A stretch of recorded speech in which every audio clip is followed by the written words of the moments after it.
Hi, my name is Barry Sterling Mitchell. I produce the Sterling Net Point Power Rankings and the Bias Plus reports. Today is July 12th, 2023, and this is Ben and Barry on football. Hello out there. I'm Ben. He's Barry. We're working on these brain trusts.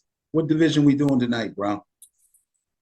A F C West. Okay. So last week I talked about some of the history and how long some of these guys' history was, and in order to make this thing, not too long, had to edit a lot of stuff out and find, So the main thing I tried to track was their history of when they got hired, where, that kind of gives you an idea of what their skill sets, and how they got started and things of that nature. And the AFC West, there's some serious biographies in the AFC West. So we can get started. We can jump right into it again. I do these from the best record to the worst record for that particular division. So that means we'll be kicking this off with the Kansas City Chiefs. And if you're ready, let's go. Ben and Barry on football, NFL Brain Trust, AFC West 2023. So here we have the Brain Trust for the Kansas City Chiefs. GM Brett Veach, head coach Andy Reid, offensive coordinator Matt Nagy, defensive coordinator Steve Spagnuolo, and special teams coordinator Dave Tao, and quarterback one, Patrick Mahomes. I tried to throw a little bit more about the quarterbacks in, but it's really interesting when you go to the NFL sites and to the sites for these particular teams. Every team has their own site, and they kind of do things a little different. And they give you a really nice biography on the coaches and such, but pretty much nothing on the player. So if you want to find something, you got to go find it on your own. But that's fine. That's okay, because being current players, people are pretty much more familiar with the player than they are with maybe the GM, you know what I mean, or the DC or something like that. So let's start off with Mr. Brett Veach. Mr. Brett Veach joined the club in 2013, was promoted to co-director of player personnel prior to the 2015 season, after serving 2 seasons as the club's pro and college personnel analyst. He enters his 6th season as the Kansas City Chiefs general manager and his 16th year in the National Football League in 2022, reporting directly to Chiefs chairman and CEO Clark Hunt on all player personnel matters. So he's connected to the owner there. When they're talking about player stuff, the owner's in on it. During his 5 seasons as GM, the club has won the AFC West every year, hosted 4 straight AFC championship games, and saw back-to-back Super Bowl seasons, winning Super Bowl 54.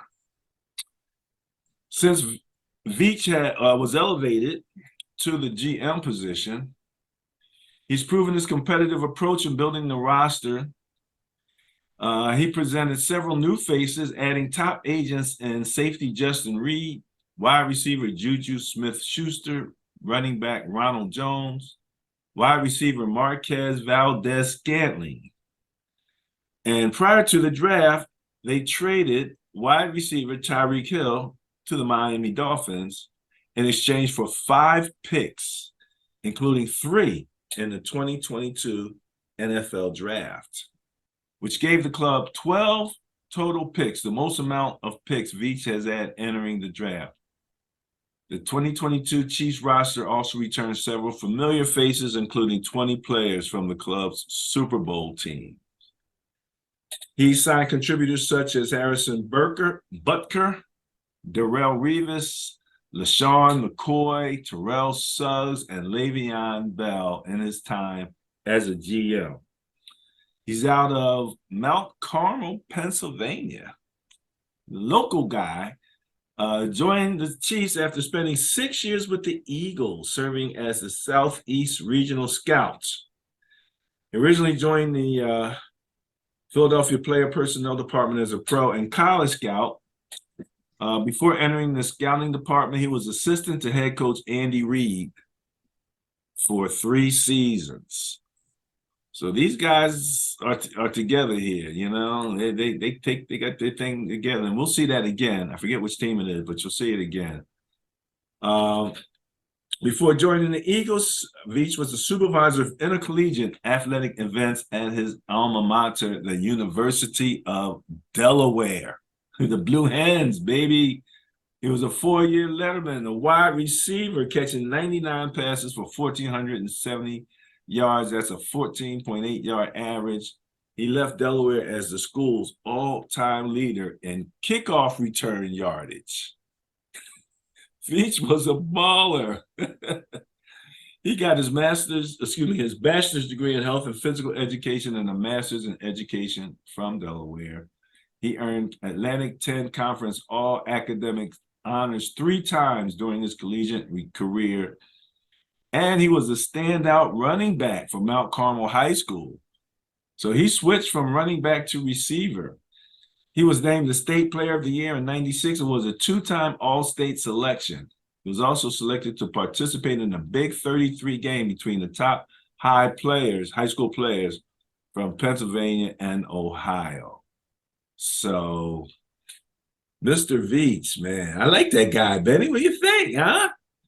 Well, it's kind of cool that he was a local guy. It's also kind of cool that he actually was a player on the level that he played on. He was evidently a pretty good player. Yeah. But as usual, as we find in the past for almost every single one of these GMs, he worked in the Eagle scouting department. So that's where a lot of these guys cut their teeth, in the scouting departments of NFL teams. And they show that they have the ability to find talent and assess good talent. And he has shown over the years that he's been there, because he came over with Andy Reid, that he can do that. He can definitely do that. He's kept the Kansas City Chiefs not only in contention, but in Super Bowl contention since he's been there. And you could talk about he got Darrelle Revis, and he brought this guy, and he brought that guy. All I got to hear is he brought Patrick Mahomes in. That's good enough for me. Yeah, that's pretty much, you know what I'm saying? That's pretty much it. Let's talk a little bit about Andy Reid, because again, these two guys are joined at the hip. This is his 10th season with the Chiefs. I was a little surprised. It went by kind of quick. The club's 13th head coach in the franchise history. He has 24 seasons as an NFL head coach.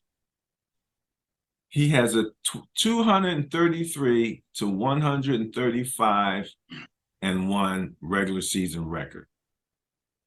I didn't add all of that up, but he's got twice as, almost not close, but almost twice as many wins as he has losses. So, and you know, it's interesting. I was looking at some of these win-loss records. I was noticing that there were some teams with 500 records, but they were in the playoffs a lot more than other teams with 500 records.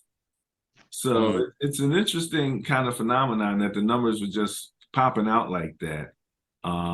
Like I said, Reid is 233, 135, and 1, has a 19 and 16 postseason record, giving him a total of 252 wins, which ranks 5th in NFL history, 2nd among active head coaches, only behind one Bill Belichick.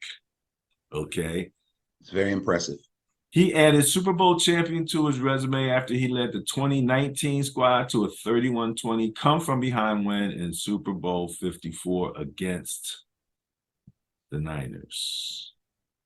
Including his years, my beloved Niners, let me say, including his years as an assistant coach, his teams have made the playoffs 23 times.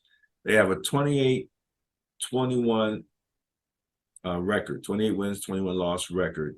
and he's coached in 5 Super Bowls, 12 championship games, 8 NFC, 4 AFC, and owns 3 NFL Coach of the Year titles. He had 14 seasons as head coach / executive vice president of football operations of the Philadelphia Eagles, where he was 130, 93, and 1, which is 583 record. 14 seasons, Benny. That's interesting. I'll save some of my comments on Reed for later because I remember when he came here and I had certain thoughts. He joined Philly as the head coach in 1999, and stayed there through 2012. He was just one of 11 first-time NFL head coaches to lead 12 or more seasons with the same club. He assumed the additional role of executive vice president of football operations in 2001. I don't know if I remember that. I have to think back if I remember that. But that was just something that happens that he was probably making the decisions anyway. While compiling his 10-9 postseason record with Philadelphia, he led the Eagles franchise to 1 Super Bowl appearance, a game that saw Philly fall by a mere field goal to the Patriots in Super Bowl 39. He guided Philly to 9 playoff appearances: 2001, 2, 3, 4, 6, 8, 9, and 2010.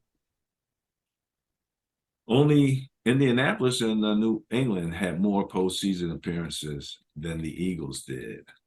The Eagles got their 6th NFC East Division title in 2010. Along the way, he played a vital role in the rebirth of one Michael Vick, who earned Comeback Player of the Year honors as well as Pro Bowl berth. Reed himself earned Coach of the Year honors from the Maxwell Football Club. He became the 37th coach to reach 100 wins and the 22nd to win 100 games with one franchise. And he overcame a 5-5-1 start to reach the NFC Championship. In 2006, the Eagles lost 6 of their first 11 games and 2 of their most explosive players in McNabb and Javon Curse. But he led the team to a season-ending 5-game win streak to capture the NFC East Division title. So that's what I was talking about. Along the way, he passed Greasy Neal for the most wins in franchise history as the Eagles earned their first trip to the Super Bowl since 1980. That was in 2004. In 2004, the Eagles clinched the NFC East title with 5 games remaining in the regular season and the #1 seed in the NFC playoffs. And that's when he passed Greasy Neal for the most wins in franchise history, as the Eagles earned their first trip to the Super Bowl since 1980. In 2003, they overcame an 0-2 start, bunch of injuries, and even though a year earlier, he was the overwhelming choice as the NFL Coach of the Year, they still were able to thrive without McNabb and capture the home field advantage in the playoffs. So I said that a little backwards, but the bottom line is he's holding it up even when McNabb went down. I remember one point McNabb hurt his ankle, and I thought you and I talked about it. I said he seemed to play better because he's just settled down and threw the ball, you know? Yeah. I remember that. Now, after 5-11 mark in his first season, Reed led the 2000 Eagles to the greatest turnaround in franchise history, finishing second in the NFC East at 11-5, earning a trip to the NFC Division playoffs. And that's when he was named the NFL Coach of the Year by the Maxwell Club, Sporting News, and Football Digest. Now, he goes to Kansas City, where his teams have made it to the playoffs 8 out of 9 seasons, including 4 consecutive AFC Championship games, back-to-back Super Bowl appearances in 2019 and 2020. In 9 seasons under Reed, the Chiefs have recorded 8 10-plus win seasons and a 700-plus winning percentage, which is the top mark in franchise history for any coach in his first 9 seasons leading a club. So they've been hot since then.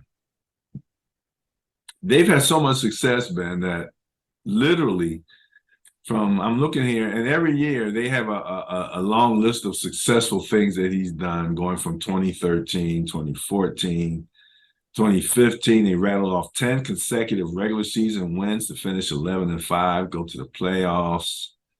2016, 12-4, AFC West title, first round bye, hosted the AFC divisional game. 2017, 10-6. 2018, 12-4. Defeated the Colts 31-13 in the divisional round, which was their first home playoff win since 1994. So, they really must love this guy. They hosted their first AFC championship game in franchise history. They fell 37-31 to the Patriots. Following that season, Reed was also named Coach of the Year for the fourth time. So that season, following the club's Week 7 win over the Bengals, Reed became just the 9th head coach in NFL history to log 200 wins, regular and postseason. 2019, they were 12-4. They beat Houston 51-31 in the divisional round, and Tennessee 35-24 in the AFC Championship, on its way to returning to the Super Bowl for the third time in franchise history, marking the first Super Bowl appearance since the club won Super Bowl IV. I got to look at my IV. I'm like, okay, that's 4, following the 1969 season. In Super Bowl 54 in Miami, Reed's Chiefs fell behind 2010. Entering the fourth quarter, Mahomes rallied the offense, putting up 21 unanswered points to secure a 31-20 win. They're still talking about my Niners. Beat my Niners. Mahomes' performance earned Super Bowl MVP honors. So, again, in 2021, he got his 100th victory with Kansas City. So I guess if he's been there like 10 years, averaging about 10 a year, no doubt about it. They call him one of the most successful coaches in professional sports. They say he utilizes a passionate yet workmanlike approach as an NFL coach. A former offensive lineman at BYU, he still lives and works with those humble principles he learned during his time in the trenches.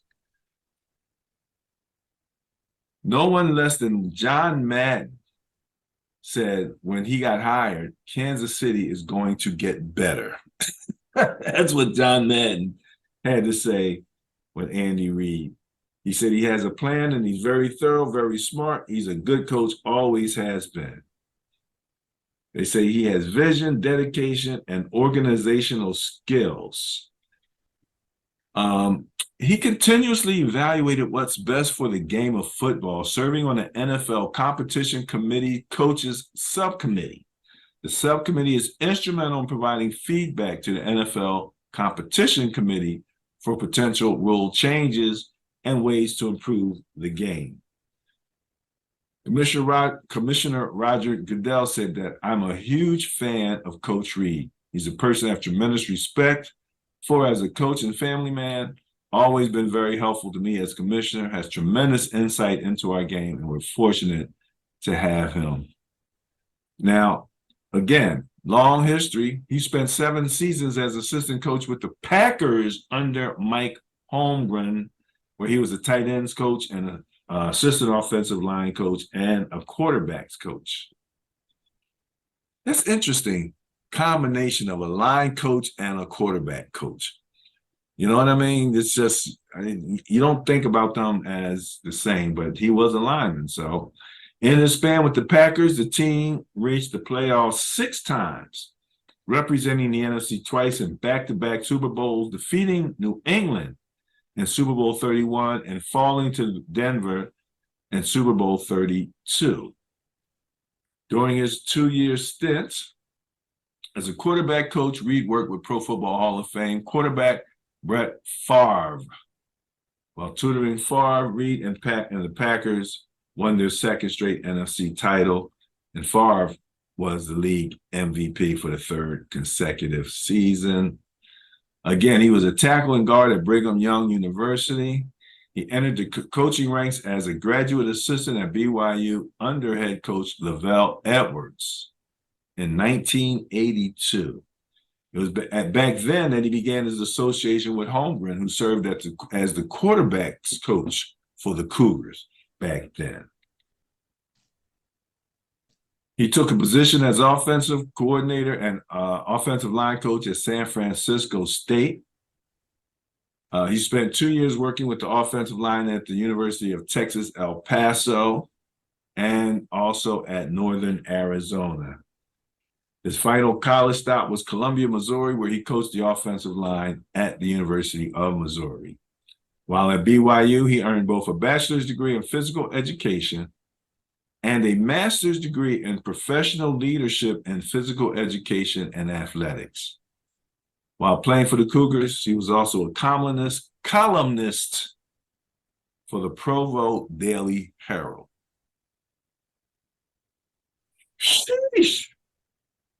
He's out of LA. He went to high school at John Marshall High School in Los Angeles, went on to Glendale, California Junior College before attending BYU. He has been inducted into the Marshall High School Athletic Hall of Fame, as well as the Glendale Junior College Hall of Fame. So Andy Reid, I mean, first of all, as a master's degree, as name of a subject, I don't think I've ever heard a longer name of a subject than what he got there. But that's a long history, man. And, it goes from there. Let's move it right along to Matt Nagy, because I know you'll have some notes on this for all of these things. But again, this is a tight-knit crew, man. When we say brain trust, this is probably the mobile brain trust, you know what I mean? So Nagy is out of Plainfield, New Jersey. Again, a local guy. Went to Manheim Central High School, was an all-state, had all-state honors. He played for the Delaware Blue Hens and set single-season records and attempts. He was a QB and touchdowns. Ranked second for most career attempts and career completions behind one Joe Flacco, who also was a Delaware guy. He set more than 20 career passing records there in Delaware. After graduating from Delaware, he had a degree in health and physical education. He got coaching experience at several high schools. He served as an assistant coach at Manheim, quarterback coach at Cedar Crest, offensive coordinator at Palmyra Area High School. He played in the Arena League, Benny. He played 6 seasons for the New York Dragons, the Carolina Cobras, the Georgia Force, and the Columbus Destroyers. I know you know all of those teams, don't you? Yep. During his career, he completed 65.5% of his passes for a quarterback rating of 115.1. He spent 3 years on the offensive staff of the Eagles, serving as the coach's assistant during 2010. Initial experience with the Eagles came in 2008 and 2009, where he served as a coaching, there's this word again, intern during the Eagles training camp and serving 2 seasons as the franchise's offensive quality control coach. We never did get that, what they do again. We got to find that out. I got it. In his first year with the Chiefs, he worked with Alex Smith in a season that brought 5 100-plus quarterback ratings, one of which was a perfect rating of 158.3. Focusing on ball protection, he coached Smith to a league-low 7 interceptions, the minimum of 300 attempts, and a 1.4 interception percentage, also the lowest in the NFL. Smith earned first Pro Bowl selection following his first season with the Chiefs. In his first 4 seasons, Smith had a combined 41 wins, marking the most wins by a Chiefs quarterback in the first 4 seasons with the club. I remember when that happened too, because that was the birth of Kaepernick. In 2015, he led the Chiefs to a 30-0 win over the Houston Oilers in the wild card round. marking the first playoff win by the club in 22 years.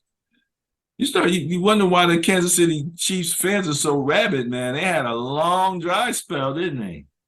Yes, they did. Holy mackerel.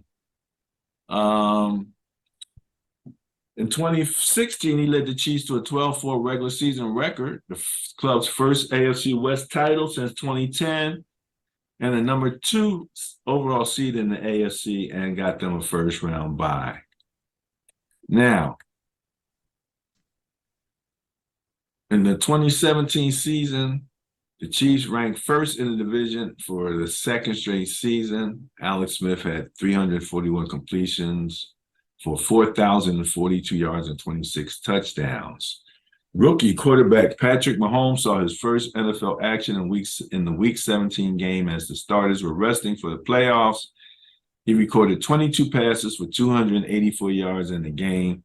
The Chiefs fell to the Tennessee Titans 22-21. The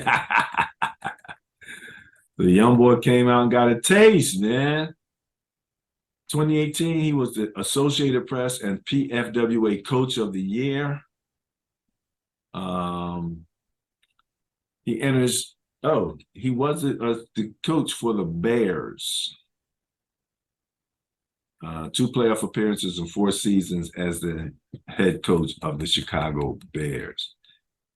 So he's in the 7th season with the Chiefs. He was promoted to OC after serving as the co-offensive coordinator along with Brad Childress.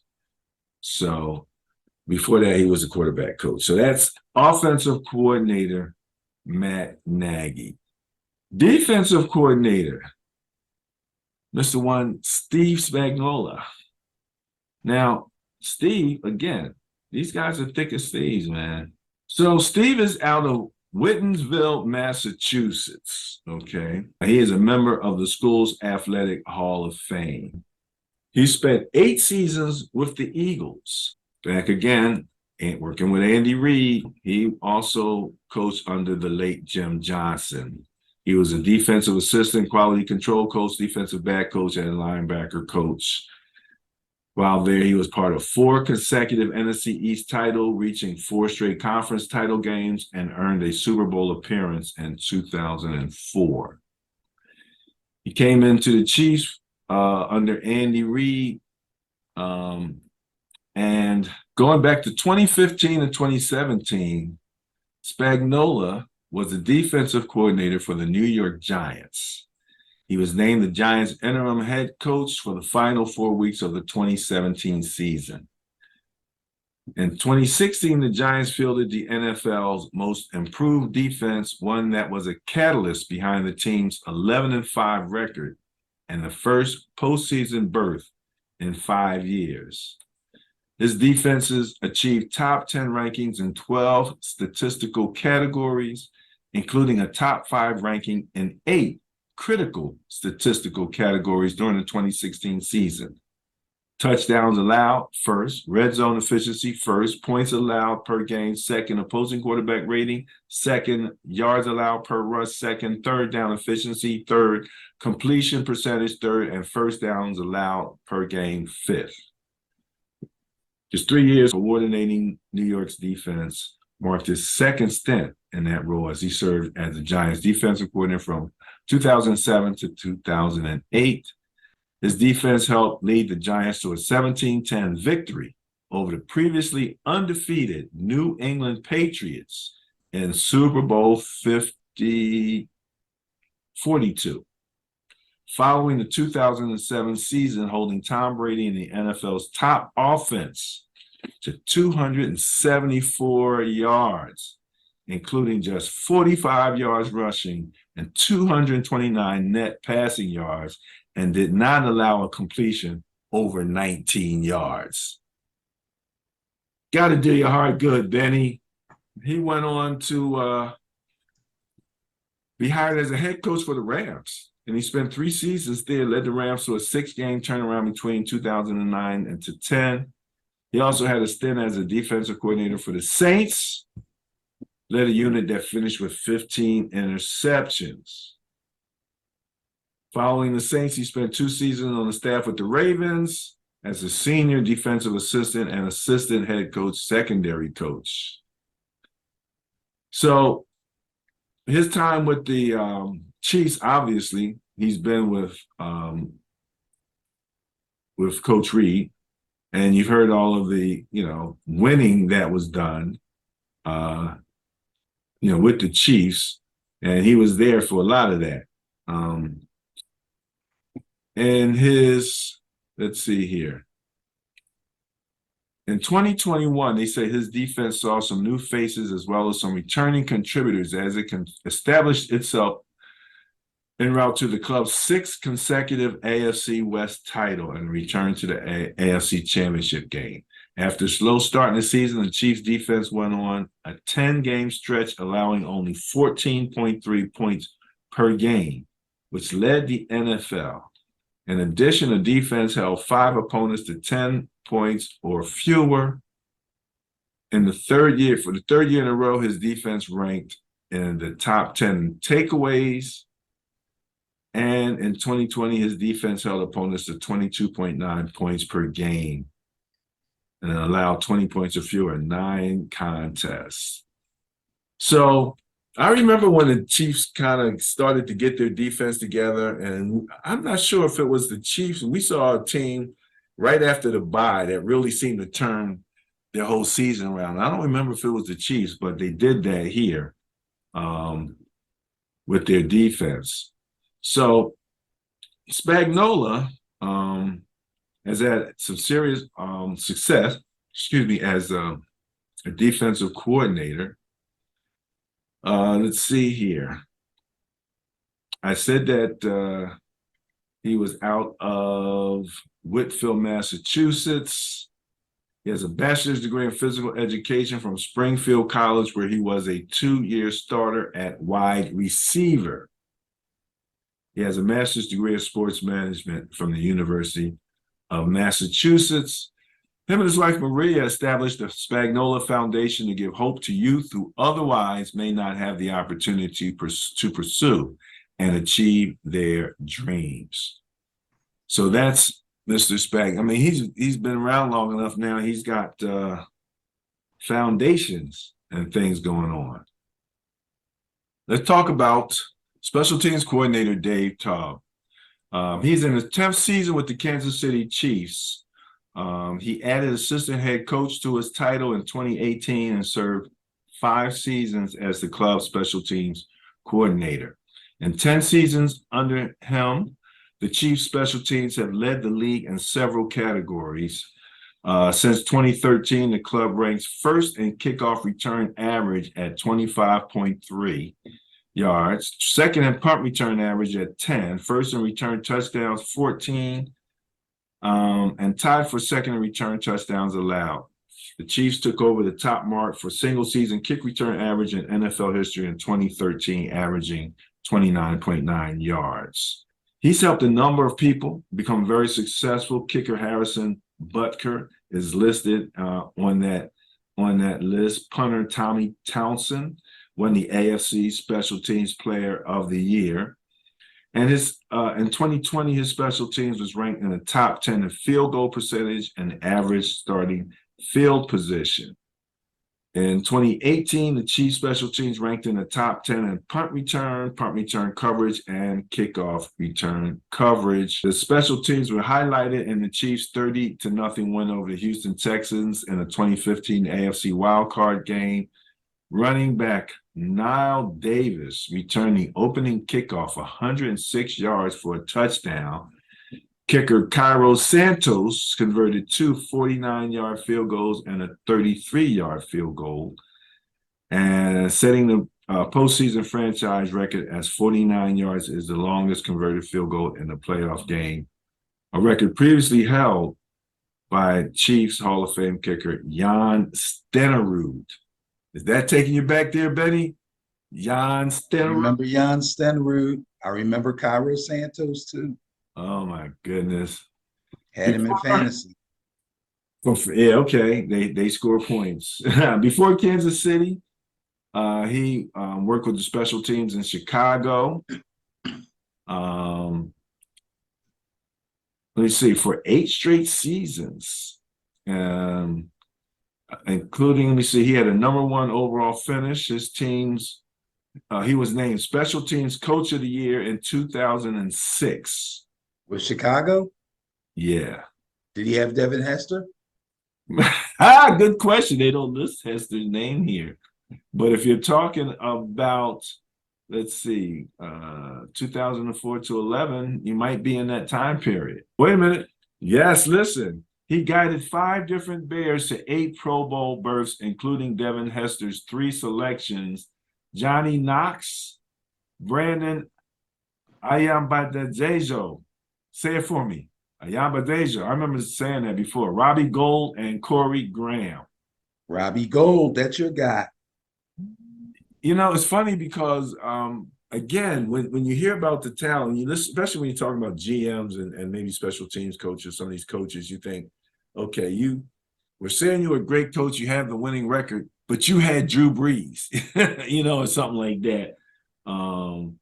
So here he had Devin Hester. I mean, Genie Christmas. All you had to do was depend on the other team to be stupid enough to kick him the ball. And if they were dumb enough to do it, it was over. And he was with Philly. He helped the special teams coordinator John Harbaugh earn the 2001 NFL Special Teams Coach of the Year honors.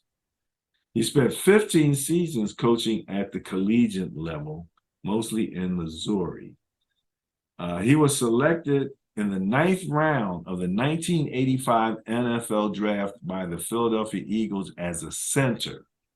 Spent time with the Rams also. At the University of Texas, El Paso, he was a 2-time All-WAC selection and earned 2 academic All-WAC nominations. He was a 2-time team captain and named the program's most outstanding offensive lineman during his junior and senior seasons. Began his collegiate playing career as an offensive lineman at Springfield College in Springfield, Massachusetts. Got his bachelor's degree and Master of Education degrees from UTEP. So there you got Steve Taub.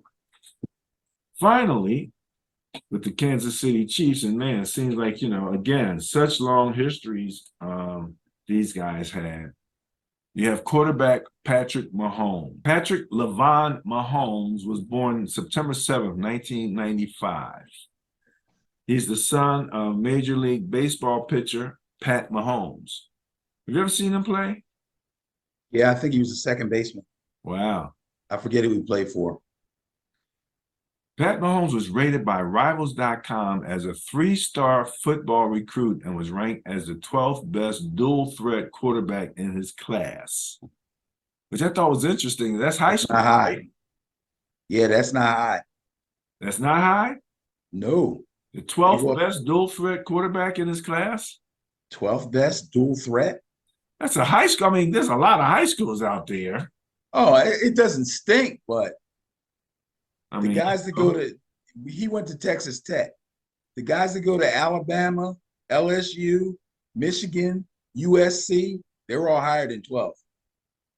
All right. Well, you're right. He went to Texas Tech and Houston, but he received offers rather from both Texas Tech and Houston and went to Texas Tech. In his sophomore year, he quit baseball to focus solely on football. In his junior year, he led all NCAA Division I FBS players in multiple categories, including passing yards, total touchdowns. He was selected 10th overall by the Kansas City Chiefs in the 2017 drafts. Last year, he had 41 touchdowns, 12 interceptions for 5,250 yards and a 105.16 quarterback rating. He's rated 98 overall in Madden. His speed is listed at 84, his acceleration 87, his strength 70, his agility 88. That's good for a quarterback. And his awareness is 97. So there you got a quarterback with an awareness of 97. He can add something to that brain trust, can he? That guy is absolutely amazing. So there you go, Ben. There's your Kansas City Chiefs. All right. Before I get started, let me just answer a question that we had. I kind of knew the answer, but I didn't want to speak on it until I did a little bit of research to make sure I covered all bases. The quality control coach, because we're going to hear that again and again as we go through the rest of the teams. You're going to hear that title brought up several times. The quality control coach is responsible for preparing the team for the upcoming games. And they usually work 3 or 4 weeks ahead so that they can get all information they need to get about the opposing teams coming up on the schedule to the position coaches, the coordinators, and the head coaches. They analyze film, looking for down and distance situations. What does this team do on 3rd and 5? What does this team do on 2nd and 8? What does this team do on 4th and 1? They cover all the bases so that the coaches and coordinators don't have to do it. They do all that work and feed the information to the coordinators and the head coach. Now, it sounds like they just do film all day long, and basically that is their primary position. However, they do get to actually coach. They coach the scout team. Oh, really? Yes, that goes against the starters in practice because they know everything the other team's going to do. Now, it sounds from the reading I've been doing that each team probably has, at a minimum, 3 quality control coaches. One for special teams, one for offense, and one for defense, which makes sense.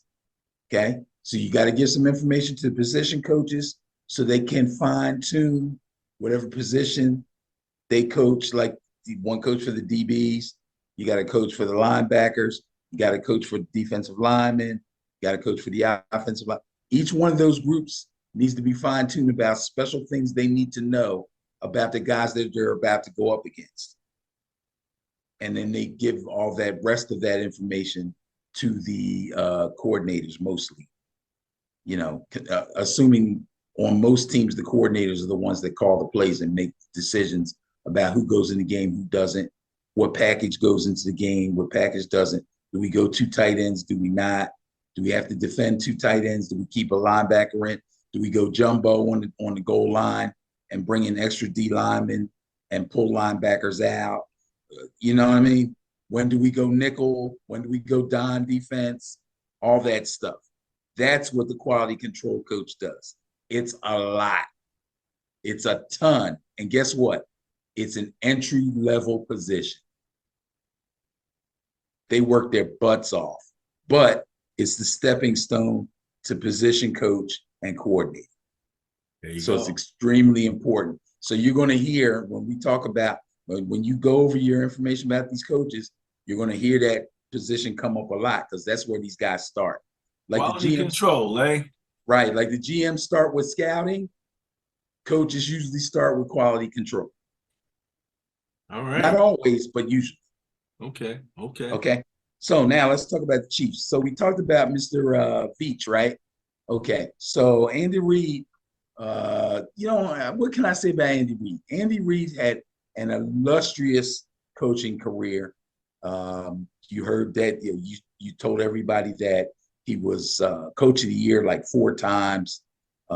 Did really well here in Philadelphia. In fact, people were sad to see him go, even though people were screaming, well, that's, it's Philadelphia, so what do you expect? But people were saying he had to go. But let's remember, he was there handling a lot of, even though he didn't carry the title of GM, I believe that the title he carried, I think he said was like vice president of player personnel. He basically was doing the stuff. Howie Roseman eventually came in and took over. Howie Roseman wasn't doing really great like he is now back near the end of Andy Reid's time in Philadelphia. So that didn't help Andy Reid, and he ended up getting fired. I'm not blaming it completely on Howie Roseman, but he had a lot to do. Okay, so then he goes to Kansas City and he does what he did, and everybody thinks he's basically right now, at this moment, the best offensive coach, let alone head coach in the NFL at the moment. And I would have to agree with that. Matt Nagy has been around for a long time. Matt Nagy has had a lot of success with a lot of offenses. He's also had some stints as a head coach, I believe, with Denver, and I believe also with the Chicago Bears. I don't think he had a lot of success as a head coach. However, he's respected for his knowledge of offense. The question will be, will Andy allow him to call plays, or is he going to keep the play calling thing to himself? I don't know. That's a little question we'll have to wait and see. Steve Spagnuolo, I love. Again, longtime DC, well-respected, Super Bowl ring with my Giants. Seems to elevate defenses wherever he ends up going. He did it for the Saints, did it for the Giants. Now he's doing it for the Chiefs. Also, he's doing it for the Chiefs at the right time of year with less talent. If you remember, during the season, we're going over the rankings. The Chiefs are never ranked high. Over the last, I would say, I could be wrong, I would venture to guess over the last 3 years, the Chiefs have not been ranked very high defensively in our rankings. But somehow he comes up with schemes, and probably with the help of whoever his quality control coach is, we need to add quality control coaches to this brain trust, because somehow, some way, he comes up with schemes to get the job done against teams that should beat the talent that he has, yet they get the job done, especially in the postseason. They struggle during the regular season. The offense carries them. But when they get to the postseason, somehow or way, he figures out how to shut teams down, or at least slow them down enough for Patrick Mahomes to get the job done. Super Bowl is this past Super Bowl is a great example of that. Outstanding example of that, in fact. Dave Todd, from what you told me. Wait. Can I ask one question? Sure. You're saying in the Super Bowl is an outstanding example. Yes. How many points did they give up? Did they stop when they need to? No, Did they answer get the first turnovers when question. they How many need to? points did they give up? They gave up like 30-some They points, gave right? up 30-some points. Okay, all right. They were outmatched. The Eagles should have won the game. The Eagles should have kicked their behinds, but they didn't. They didn't. They slowed them down, and they kept them under control as best they could until their outstanding offense was able to kick it in the gear. And when they needed to get that extra touchdown to take the lead, they got the big turnover. They won the game. He moves a lot. He had a lot of locations for the amount of success that he had. I was just surprised that he got moved around as much as he did. But okay, Steve Spagnuolo, your Giants. I'm sure you have a little special place in your heart for that guy. What about Dave? Got to have a special place in my heart for a guy that, again, you want to talk about it. Yeah, he gave up a lot of points, but they won the game. They made the stops they needed to make to win the game. They also beat the undefeated New England Patriots when he was with the Giants, a team that supposedly was going to walk over the Giants. And they didn't have a great record that year either. But they got hot at the right time. He worked out the proper schemes. He gave the blueprint on how to beat the Patriots, which was pressure up the middle, not off the edges, which is what everybody else was trying to do. And that stopped Brady, and they ended up winning the Super Bowl that year. So Steve Spagnuolo is a borderline genius defensively, and it's no wonder because he came up under the great Jim Johnson, who was the defensive coordinator for a long time, the late, great Jim Johnson, who coordinated the defense for the Eagles for many, many years. Came up under him. So I cannot say anything and will not say anything bad about Steve Spagnuolo. Dave Todd has been around. He's had a lot of success coaching special teams. He coached the Bears special teams back when Devin Hester was having his illustrious kick return seasons. And, we can say, well, just If I stick him back there and you kick the ball to him, shame on you. But it's a lot of blocking scheme stuff has to be worked out for special teams to really be successful. It's not just one guy running through 11. So, he has to decide, are we going to go sideline return on these guys? Are we going to go middle return? Are we going to attack certain people? Those kind of things all come into play. He handled all that stuff. And even with Kansas City right now, you said how highly they've been ranked over the last 3 years, special teams wise. That's a tribute to him. He keeps them good all the time. They're always successful. They get good return yardage, and they don't give up good return yardage. That's his primary job. Make sure we get good yardage on kickoffs and punts, and make sure the other team doesn't. That's the special teams coach's primary job, and he's very good at it, obviously. Patrick Mahomes, I'm not even going to bore you running on with this guy. Everybody loves him. He's the consensus best quarterback in the league right now. Nothing but success since he's been there, and I don't see any reason why that success won't continue as long as Mr. Veach keeps feeding talent to him. I think they might be a little bit challenged this year. This is going to be a very interesting year for Patrick Mahomes to see how well he does with Marquez Valdez-Scantling basically being his number one receiver.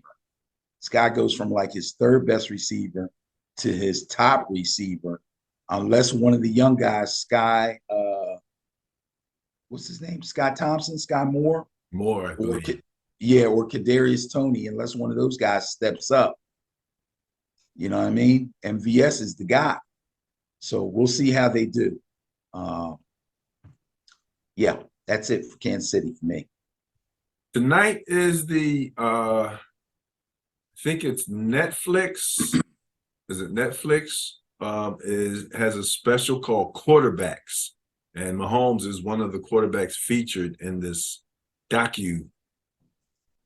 guess it's a documentary, a football documentary or whatever. Okay. Our boy Kirk Cousins is included on this, and Mariota. It's an interesting trio of quarterbacks right there to be focused in this documentary. But that kicked off tonight, as a matter of fact. All right, Benny. So that wraps up the Kansas City Chiefs. Man, so if you add it up, like if everybody's averaging close to 30 years and you got like 5 positions at the top, that's like 150 years of experience, settling down for one, Mr. Pat Mahomes. Kind of the same thing over with the L.A. Chargers, the Los Angeles Chargers. GM Tom Telesco, head coach Brandon Staley, offensive coordinator Kellen Moore, defensive coordinator Derek Ansley, special teams coordinator Ryan Ficken, and quarterback Justin Herbert.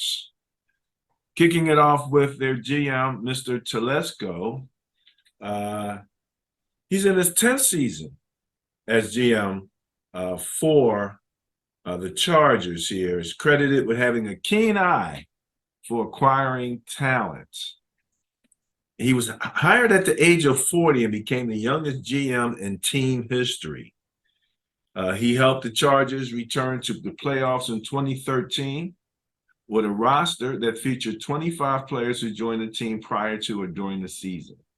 He also put together a 2016 squad that tied for the AFC's best record with 12 victories and won the AFC wildcard matchup in Baltimore. He worked closely with President of Football Operation John Spanos and hired Brandon Staley as the 17th head coach in franchise history. They hired a number of players who went on to have some success. Rashawn Slater is listed here as one of them. And we know the story about Justin Herbert and how he came to be a starter. I'll let you talk a little bit more about that. But he wound up setting franchise records in passing yardage, passing touchdowns, completion, and 300-yard passing yard performances. He had 9 of them. Telesco,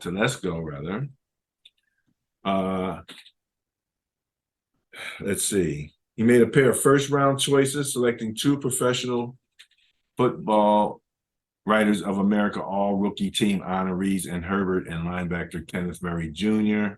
We all know about Herbert. Again, I'll hold off on talking about him. I'll let you talk about him a little bit more. Herbert is out of Oregon.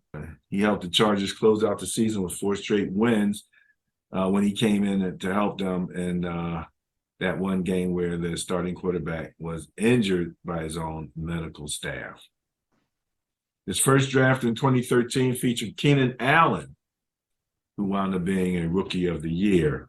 Over his 9 years, he's drafted 6 players in the first round that went on to make a Pro Bowl with the team in Jason Verrett, Melvin Gordon III, Joey Bosa, Derwin James Jr., Justin Herbert, and Rashawn Slater. He's done pretty well with undrafted free agents, especially one, Austin Eckler. Can you imagine?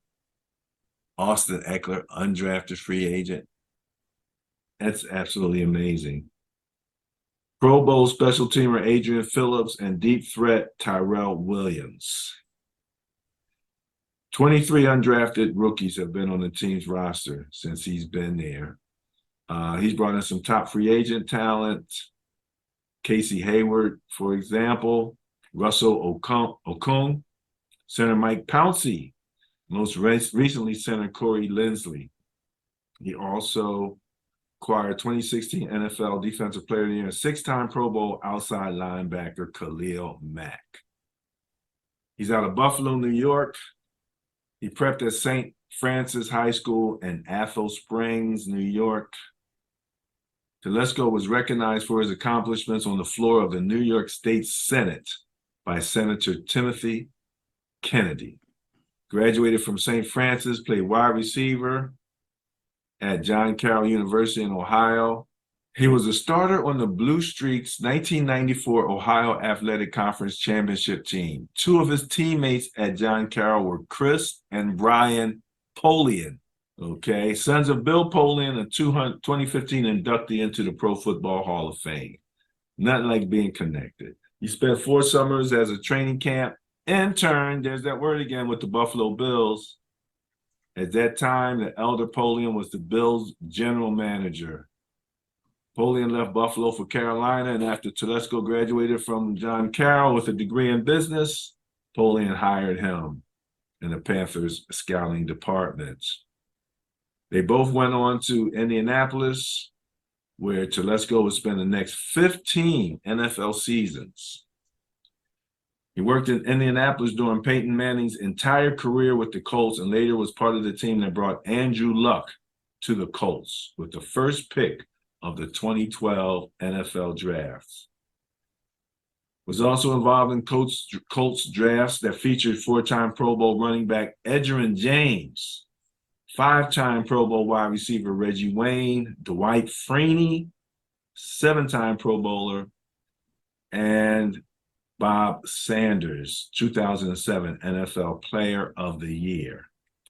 Man, the Colts played in 2 Super Bowls, including a victory over Chicago, and they won 154 regular season games, 8 division titles, and 12 playoff appearances. In 2015 and 16, he was invited to be a speaker at the NFL's Career Development Symposium in Arizona. Program, which is attended by 70 coaches and front office executives, was designed to engage aspiring head coach and general manager candidates. He's one of only 2 active general managers invited to address participants at that symposium. He is also co-chair of the NFL General Manager Advisory Committee. So there you go, Mr. Telesco doing big things. Head coach is Brandon Staley. He's the 17th head coach and the first one to have a defensive background, I guess, for the Chargers. You think about Air Coryell, you know? Right. The whole Chargers history is all about offense. Said one of the most progressive minds in football, he brought an aggressive approach to the Chargers, leading the Chargers to a pair of winning seasons and a playoff berth in his first 2 years. In his first season, they set single-season team records for first downs, touchdowns, and fewest fumbles. As one of the most progressive defensive minds in football, he played, I forgot to mention, he was with the Rams also. So we skipped over that piece. He's with the Rams. He overhauled the Ram defense to become the best defense in football in 2020. They ranked number 1 in total defense, passing defense, and scoring defense, while finishing as the 3rd best rushing defense. They improved by more than 4 points per game in scoring defense from 2019 to post the best single season average allowed by a team in nearly 2 decades.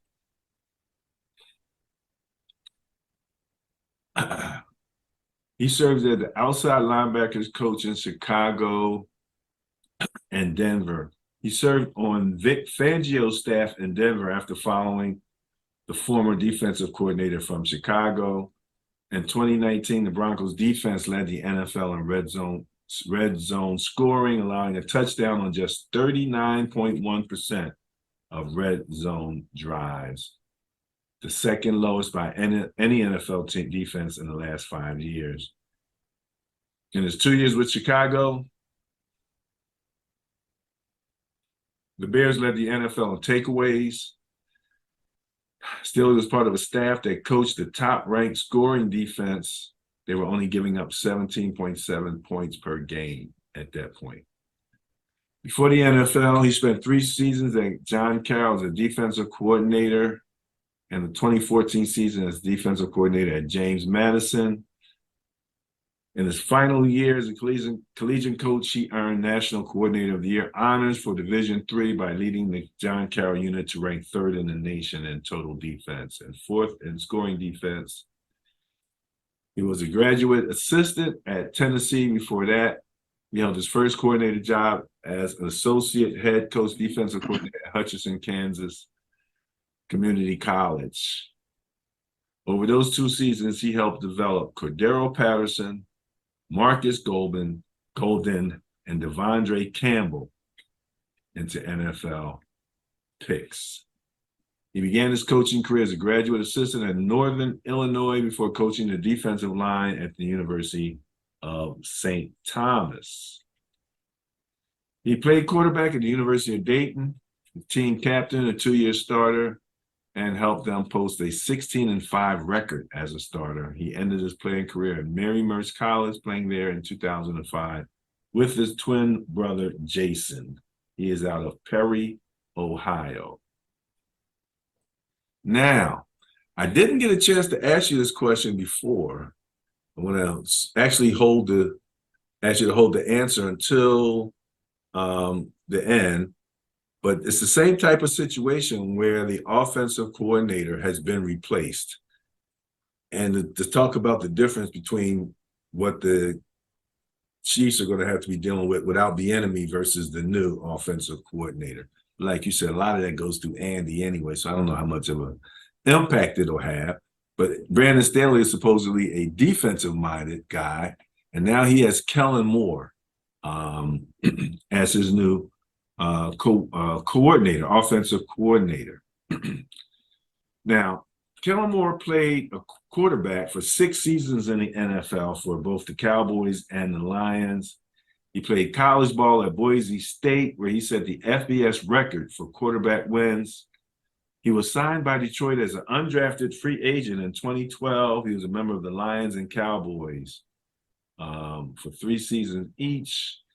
He rejoined the Cowboys as a coach following his retirement, served as the team's offensive coordinator from 2019 through 2022. He was born in 1988 in Prosser, Washington. His father, Tom, was a head coach at Prosser High School. They won 21 league titles and 4 state championships while he was there. His father remembers he used to always come to the practice. He said he always had a little notepad with him. He was always drawing plays. In his final 2 years of high school, his father let him call his own plays. As a redshirt freshman, he led the Broncos to an undefeated regular season and a WAC championship while throwing 25 touchdowns, 9 interceptions in 12 games. In the final game in 2008, Boise State lost to Texas Christian. in the 2008 Poinsettia Bowl. He was named WAC Freshman of the Year, second team All-Conference after a spectacular first season, guiding Boise State to 12-1, and was the Boise State's most valuable offensive player. He was named to Phil Steele Publications' second team All-WAC and was voted to the Football Writers Association of American Freshman All-American Team. He had a pretty good college career, went on to become a quarterback in the NFL. And now he's over with the Chargers. And we'll talk a little bit about what he did with the Cowboys when I turn this over to you. The DC is Derek Ansley. Before he was at the Chargers, he was the coordinator at Tennessee.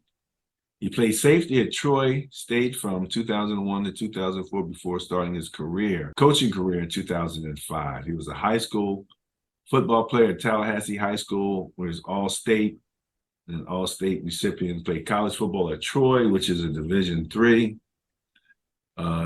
school, where he started 40 consecutive games at 19 interceptions and is tied for the second most interceptions in Troy history. He's a member of Phi Beta Sigma. Started his coaching career in 2005 as a defensive backs coach for Huntington. Spent 1 year as defensive back coach at Tennessee before leaving for Kentucky. He was hired by Alabama to serve as an on-field defensive graduate assistant in 2016. While there, he coached Minka Fitzpatrick and Marlon Humphreys. 2018, he was hired by the Raiders to be their defensive back coach, becoming the highest paid defensive back coach in the NFL. His unit improved from 5 interceptions to 14 from 2017 to 2018. Then he was hired by as a defensive coordinator for Tennessee. Again, he was able to improve the defense. He was not retained there due to a pay-for-play scandal, as it says. In 2021, he became the defensive back coach for the Chargers and then was promoted to defensive coordinator. Special teams coach Ryan Ficken is in his second season with the Chargers. He was able to turn the special teams around and be ranked among the NFL's best. He coordinated a special teams unit that led the NFL by allowing just 3.1 yards per punt return. That was the best by any Chargers team in 50 years. He oversaw the AFC's top kicking unit, making 31 of 33 field goals, despite deploying 3 different kickers. He spent the first 15 years of his career with the Minnesota Vikings as a special teams coordinator. He directed a special teams unit that led the NFC and ranked second in the league in kickoff return average. Kicker Greg Joseph led the conference with 33 made field goals, including a conference best 7 makes of 50+. Greg Joseph, I remember that name. His unit was ranked 9th in the NFL by Pro Football Focus, while punter Jordan Berry's gross average of 46.5 yards per punt ranked the best in franchise history. Do you remember Kenny Nwagwu, NWAGNWU? Under Ficken, he led the NFL with 2 kickoff return touchdowns and was named the All-Rookie, PFWA All-Rookie as a kick returner. What? PFWA, what's that? I believe it's one of those football organizations, press type organizations that give out awards. Oh, but what team was he with when that happened? You lost me. Oh, okay. Sorry about that. He was with the Vikings. He helped coach wide receiver Cordero Patterson to be twice named Pro Bowler at kick returner and the NFC Special Teams Player of the Month. Let's see here. Oh, man. He helped Sidney Rice and Percy Harvin III become Pro Bowlers, contributed to Harvin's development, saw the Florida product win NFL Offensive Rookie of the Year in 2009. He began his NFL career by serving as the assistant running backs coach for Minnesota for 2 seasons, First year featured 2007 NFL Offensive Rookie of the Year, Adrian Peterson, as Minnesota's run game led the NFL. Peterson set the NFL all-time single-season rushing record with 296 yards during that rookie season. And then in the following season, he had 1,760 rushing yards, earning AP, first-team All-Pro recognition. A native of Centennial, Colorado, he broke into coaching as a defensive assistant and offensive assistant at UCLA after his playing career at Arizona State. During his time as a graduate assistant at UCLA, he studied comparative education.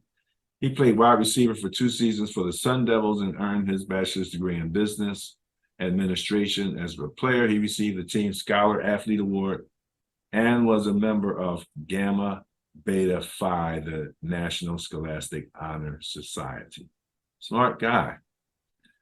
That leads us to Justin Herbert. Justin Patrick Herbert played college football at Oregon, where he won the 2019 Pac-12 championship and was named MVP of the 2020 Rose Bowl. Selected by the Chargers as the 6th overall pick in 2020. Became the Chargers starting quarterback in the second game of his rookie year, and then remained a starter. Set several rookie statistical records, including the most touchdown passes and the most 300-yard games. Was named the AP NFL Offensive Rookie of the Year. Now, I have him down here in 2022. He had 25 TDs, 10 interceptions, threw for 4,739 yards with a quarterback rating of 93.16. On Madden, his overall rating is 88, his speed 85, his acceleration 89, his strength 71, agility 80, and he has an 87 awareness. So that's really good, 87 awareness. Way higher than Baker Mayfield's was. Remember, Baker's was so low. It's interesting when you look at the different awareness ratings on these guys. But there you got your Los Angeles Chargers, Benny. What you got on these guys? Is Kellen going to be able to make a big difference? Well, considering that head coach Brandon Staley was under a lot of fire last season and part of the season before that for making some questionable calls on the offensive side of the ball, especially going for it on 4th down. Hopefully, he'll let an OC who has had a lot of success, being Kellen Moore, take over that and make those decisions. Now, of course, he's the head coach, so if he wants to go for it on 4th and short or whatever, that's his call. But I'm hoping that they brought Kellen Moore in because they want an OC that they feel like they can completely turn the offense over to. I think Kellen Moore did a great job with Dak Prescott and the Cowboys offense. Yeah, they had their issues, but it wasn't because of him. I think it was more of a player thing. I can't absolve him from all the mistakes and everything that went bad for the Cowboys because some things did go bad for the Cowboys. However, for the most part, he had a pretty successful career as the offensive coordinator over there. Obviously, he's played quarterback in the NFL. He was basically a career backup, but that kind of sets him up to be a quarterback whisperer of some sort. And let's face it, people like to dog Dak Prescott a lot, but when you start talking about the top quarterbacks in the league right now, he won't get out of the top 10. He may not get out of the top 8 if you're really being honest. So I believe that Kellen Moore will do a lot with Justin Herbert and advance that offense and maybe take some of those questionable calls that Brandon Staley made on the offensive side away and not get them in so much trouble or put their defense in so much trouble the way Brandon Staley did. Derek Ansley has had a long career as a position coach. So I cannot say that he did not earn the DC position, although this will be his first time being a defensive coordinator, and most of his position coach work was done on the in college, Tennessee, Alabama, Kentucky, back to Alabama. He had a stint with the Raiders, but that was only 1 year. Then he was back to Tennessee again. And then he came to the Chargers as the defensive back coach and is now the defensive coordinator. So the jury's out on him. We'll have to see how he does being in charge of the whole thing. But he obviously knows his way around a defensive backfield and has a lot of success as a position coach for defensive backs. Ryan Ficken has had his successes also, kept the special teams units ranked very high in some of the same things that I talked about with Kansas City. They don't give up a lot of yardage on kick returns. They get good yardage on kick returns. They were using, what's his name? Josh Palmer and I can't remember the other guy's name, but they're backup receivers as kick returners. Those guys are really fast. Blocking schemes look pretty good. They got good yardage. So Ficken knows what he's doing.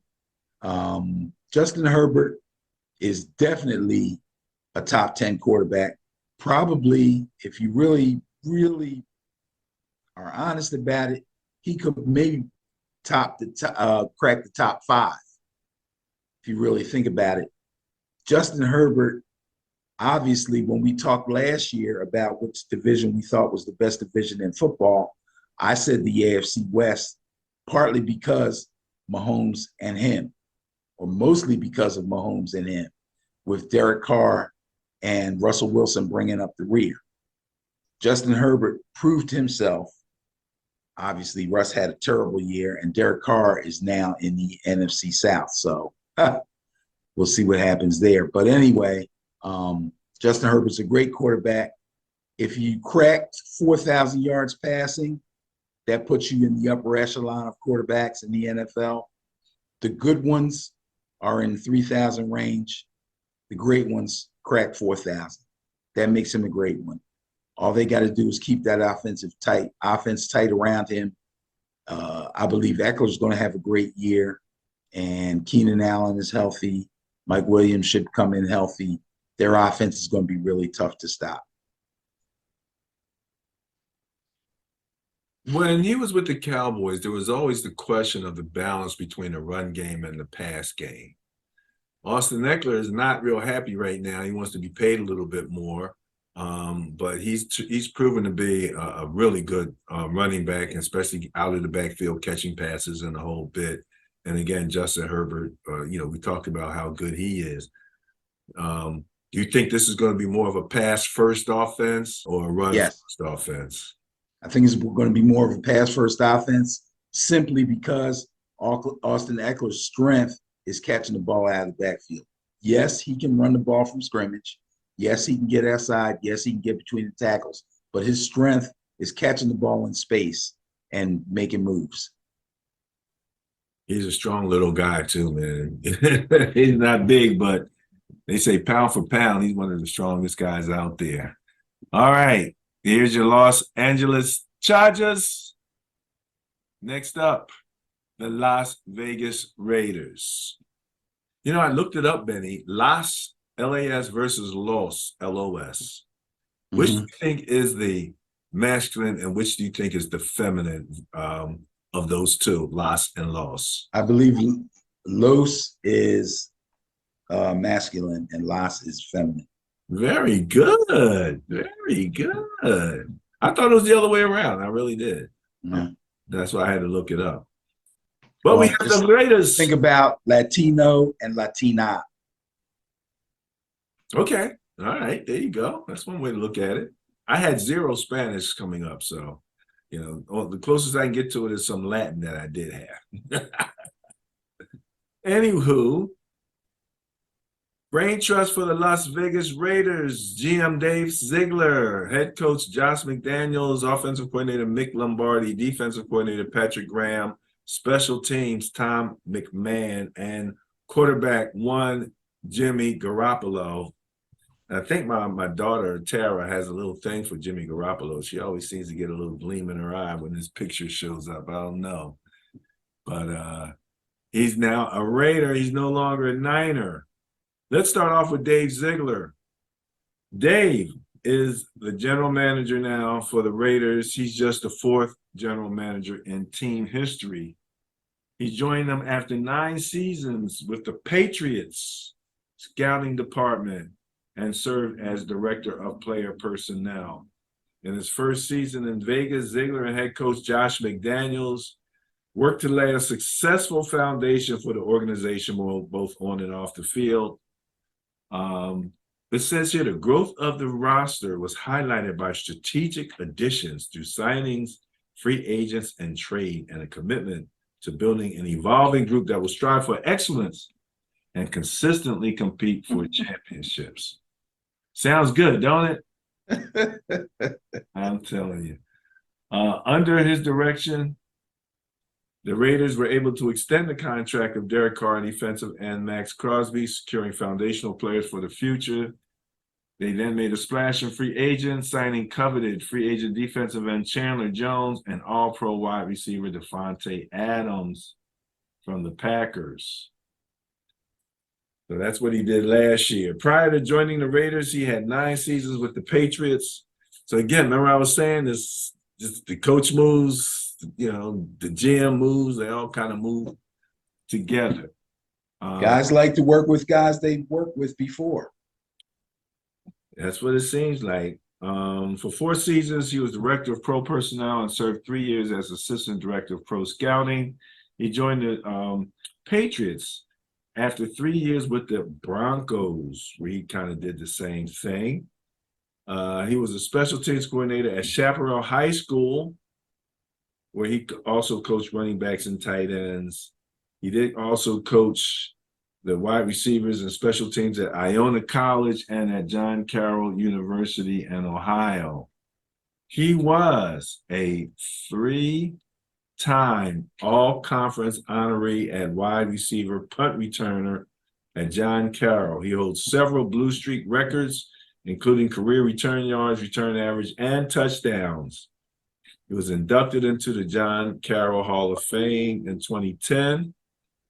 He was a college teammate of McDaniels, Houston Texans general manager Nick Caserio, and Raiders senior offensive assistant Jerry Shuplinski. He was born in Talmadge, Ohio, and currently resides in Henderson, Nevada. Head coach Josh McDaniels. He came in 2022. This is his 22nd season in the NFL, but 18 of them were with the Patriots, including 13 seasons as their offensive coordinator. He was the Denver Broncos head coach from 2009, 2010, and the LA Rams offensive coordinator in 2011.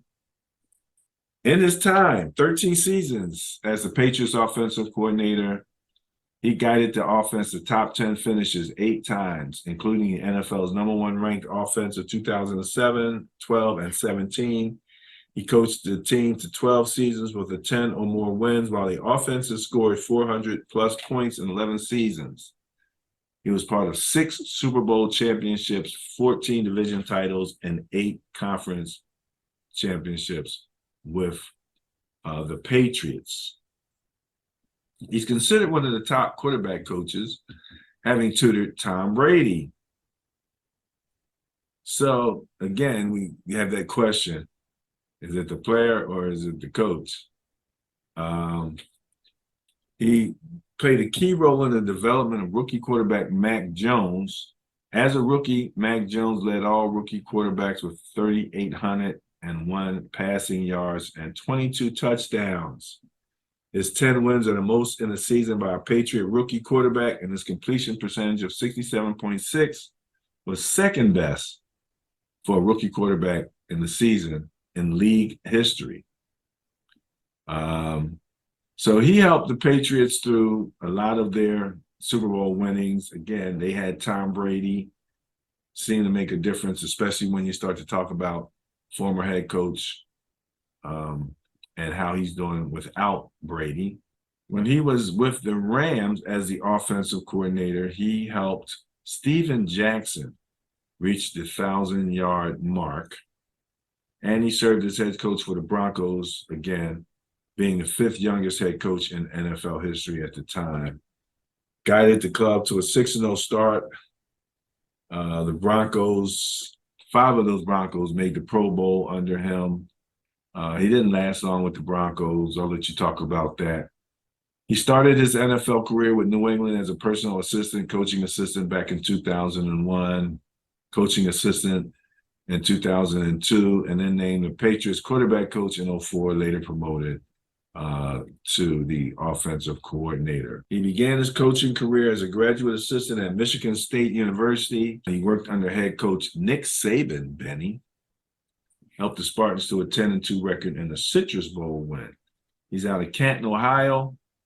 He's already near the Hall of Fame there. McDaniels attended John Carroll University, played quarterback and wide receiver, was a college teammate of Raiders general manager Dave Ziegler. Man, relationships go back, don't they? All right. Mick Lombardi is in his first season as an offensive coordinator with the Raiders. He had 3 years with the Patriots, serving as assistant quarterback coach. So again, same scenario, all of that success that you heard of with the other people, with Josh McDaniels and Dave Ziegler, filters down to Mike Lombardi. Before joining the Patriots, he served as the offensive assistant quarterback coach with one New York Jets, the only team I had any family that played for. In his first season with the Jets, he helped coach quarterback Josh McCown to a career season, 4th in the NFL with a 67.3 completion percentage. He also spent 4 seasons with my beloved 49ers, holding multiple positions during that time period. He served as the offensive quality control coach and helped the 49ers rank 4th in the NFL in rushing for an average of 126.2 yards per game. He spent the 2015 season as a defensive assistant after working as an offensive assistant in 2014 and the assistant to the head coach in 2013. In 2011, he was a scouting assistant with the Patriots. He began his coaching career at his alma mater, Fordham, as a student assistant coach. He worked on film breakdowns and scouting reports and assistant with the scout teams. Sound like he was in training to become a quality control person, didn't he? Quality control coach. He's out of Ocean City, New Jersey. He got his bachelor's degree in communication from Fordham. His father, Michael, worked as an assistant to the Patriots coaching staff from 2014 to 16 and spent time as an executive for the 49ers, the Browns, the Eagles, and the Raiders. And is now on TV. And he's now on TV? Are you serious? Mike Lombardi.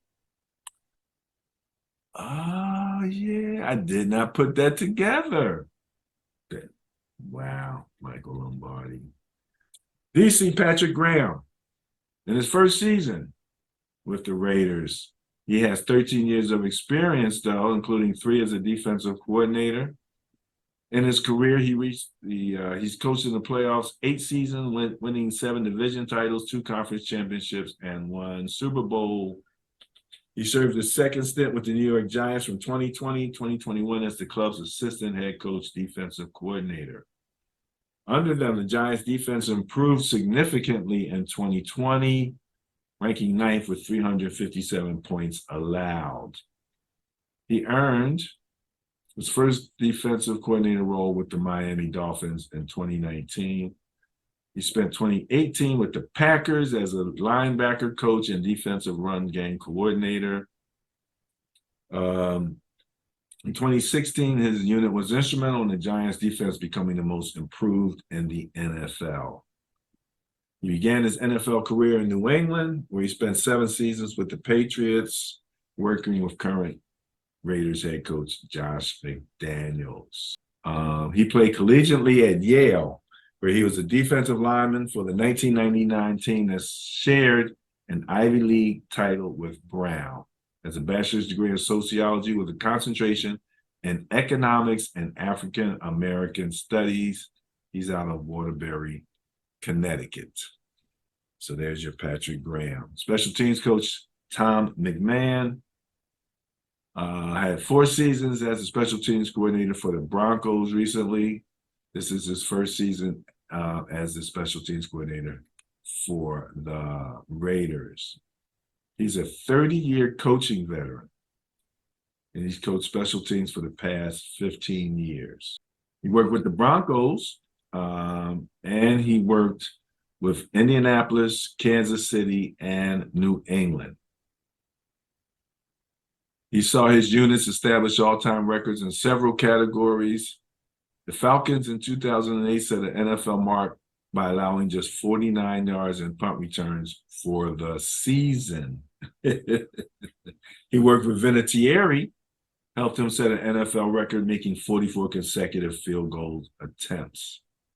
In 2019, the special teams unit for the Broncos ranked 3rd in the NFL in kickoff return yardage, while allowing the 6th fewest yards on kickoffs. In his first year, under McMahon's guidance, Denver's special teams unit improved in several significant categories.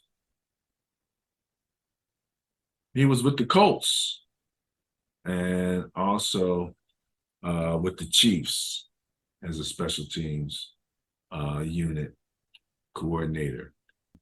He coached special teams for the Rams. He worked with Danny Amendola. He began his NFL career as assistant special teams coach for Atlanta back in 2007. He coached outside linebackers and special teams at the University of Louisville back in 2006. Spent 11 seasons at Utah State. He's out of Helena, Montana. He got his start in coaching at his alma mater, Carroll College, in 1992 as the school's secondary coach. Spent 1 year as assistant head coach at Bozeman High School before returning to Carroll to coach the secondary in 1994. All righty. So that's your Tom McMahon. Lastly here for the Raiders, quarterback Jimmy Garoppolo. Can we just call him Jimmy G still? He's still Jimmy G, right? Yeah, I guess so. Well, actually, he's Jimmy RG. But it doesn't have to call him RGG. Remember that? That used to be one of the funniest things on Saturday Night Live. James Richard Garoppolo is an American football quarterback for the Raiders. He played at Eastern Illinois, where he set school records for career passing and won the Walter Payton Award as a senior. He was selected in the 2nd round of the 2014 draft by the New England Patriots and spent his first 4 seasons as Brady's backup, winning 2 Super Bowls in that time. He went to my beloved 49ers at the end of the 2017 season, helped revitalize the 1-10 team by winning its 5 remaining games that year. 2019, he guided the Niners to the top seed in the NFC and an appearance in the Super Bowl. It says his San Francisco tenure was also afflicted by injuries, which caused him to miss most of the 2018, 2020, and 2022 seasons. He signed with the Raiders after Derek Carr was released. Now, Jimmy G in 2022 had 16 touchdowns, 4 interceptions for 2,437 yards and a 102.96 quarterback rating. He is rated overall on Madden at 77. His speed is 72, his acceleration 71, his strength 63, his agility 75. His awareness is listed at 79. So that's not bad, but it ain't great. So there you go, Jimmy G. There's your Las Vegas Raiders. A lot of young, or should I say newly established coaching and coordinating going on there, would you say? Yeah. Doesn't look good for these guys, I'll tell you. First of all, you'll find birds of a feather flock together when it comes to coaching. People that work with people, in certain organizations have a tendency when they get in a position to make calls or make decisions as far as staffs are concerned, will usually go after people that they know and that they're comfortable with. Every single one of these guys, including the quarterback, all have ties to the New England Patriots. Not that that's a bad thing. On the surface, you would say, hey, these guys probably all have a ring somewhere along the line. That would be a good thing. Problem is, Josh McDaniels has been a head coach before, and not only did he not have much success, he was pretty bad. And since he's been with the Raiders, they haven't done anything special, but he's been able to hang on to his job. Obviously, the owner is going to try to stick with him as long as they can and allow him to maybe settle in on a Patriots type culture there over the long term. Mick Lombardi. As far as I know, McDaniels has been a play caller his entire career, at least in the pros. I don't see him giving that up to Mick Lombardi. Patrick Graham is a lifelong position coach who's going to get his first crack or second crack at Lombardi. Lombardi got his first crack at OC last year. So he's coming into his second year in that position. Patrick Graham will be coming into his first year at the defensive coordinator position. So he's got a lot to prove. Although he has had success in the past with other teams. Tom McMahon sounds like pretty much a lifetime special teams guy. So I'm sure he knows what he's doing. Garoppolo's in a position right now. It's going to be very interesting. Training camp will be starting in almost a week for most teams. I believe I heard that the contract that Garoppolo signed with the Raiders has a clause in it that if he doesn't pass a physical, they don't have to pay him. And there seems to be a question about his surgically repaired foot. So that's still a little up in the air there. We might have to start looking at who the backup for the Raiders is, because there's no guarantee Jimmy's going to be ready for training camp. This team's going to be challenged, really is. All right. Well, let's see who's going to challenge them. That takes care of the Las Vegas Raiders. The final team in the AFC West that we're going to look at, Ben, is the Denver Broncos. They did have the worst record in the division, so that's why they are in last place. GM George Patton, head coach now Sean Payton, offensive coordinator Joe Lombard, defensive coordinator Vance Joseph, special teams coordinator Ben Kowitka, and one quarterback Russell Wilson. So here's your brain trust. Let's go through this. We have George Patton. Was hired in 2021. He is a 26-year personnel executive. Following his first season with the team, they pronounce his name Peyton, I'll say it correctly now, was awarded the Best Draft Award during the 13th Annual Inside the League Combine Seminar. The Broncos became the fifth team, the second AFC club to garner the distinction since the inception in 2017. Prior to the Broncos, Peyton most recently served as Minnesota's Vice President of Player Personnel and Assistant GM. During 14 seasons with the Vikings, he worked directly with General Manager Rick Spielman on all salary cap and player acquisition decisions, and helped establish the team's analytics department. Benny, I know you love it. Payton earned 2 formal promotions with the Vikings, holding titles of Director of Player Personnel and Assistant GM before adding the Vice President of Player Personnel in 2018. Before that, he was Director of Player Personnel with Miami, working with head coach Nick Saban during the final 2 years with the team. Started his NFL career with Chicago in '97 as a scouting assistant, eventually becoming the assistant director of pro personnel. In Peyton's 14 seasons with Minnesota, the Vikings made 6 playoff appearances with 6 different starting quarterbacks, while winning 4 division titles and advancing to a pair of NFC championship games. It says from 2011 to 2020, no team selected more future Pro Bowlers than the Vikings, including Justin Jefferson, Dalvin Cook, Danielle Hunter, Stephon Diggs, Anthony Barr, Xavier Rhodes, and safety Harrison Smith. He has shown the ability to find impact players, such as Cook, linebacker Eric Kendricks, wide receiver Adam Thielen, tight end Kyle Rudolph, and defensive end Everson Griffin. In 5 seasons preceding 2020, the Minnesota Vikings earned 3 playoff appearances and made the 2017 NFC Championship game. Peyton helped build 3 playoff teams that during the span quarterbacked by Bridgewater in 2015, Sam Bradford, Case Keenum in 2017, and Kirk Cousins in 2019. It says, following a berth in the NFC Championship and a 13-win season in 2017, Minnesota was aggressive in signing unrestricted free agent Cousins to a 3-year contract.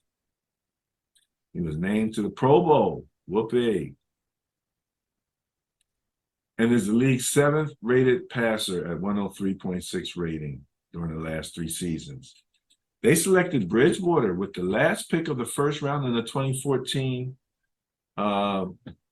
season, Benny. Teddy Two Gloves, is that what you like to call him? Yep. Led the Vikings to a postseason, the NFC North title, and 11-15 regular season record before suffering a career-threatening knee injury.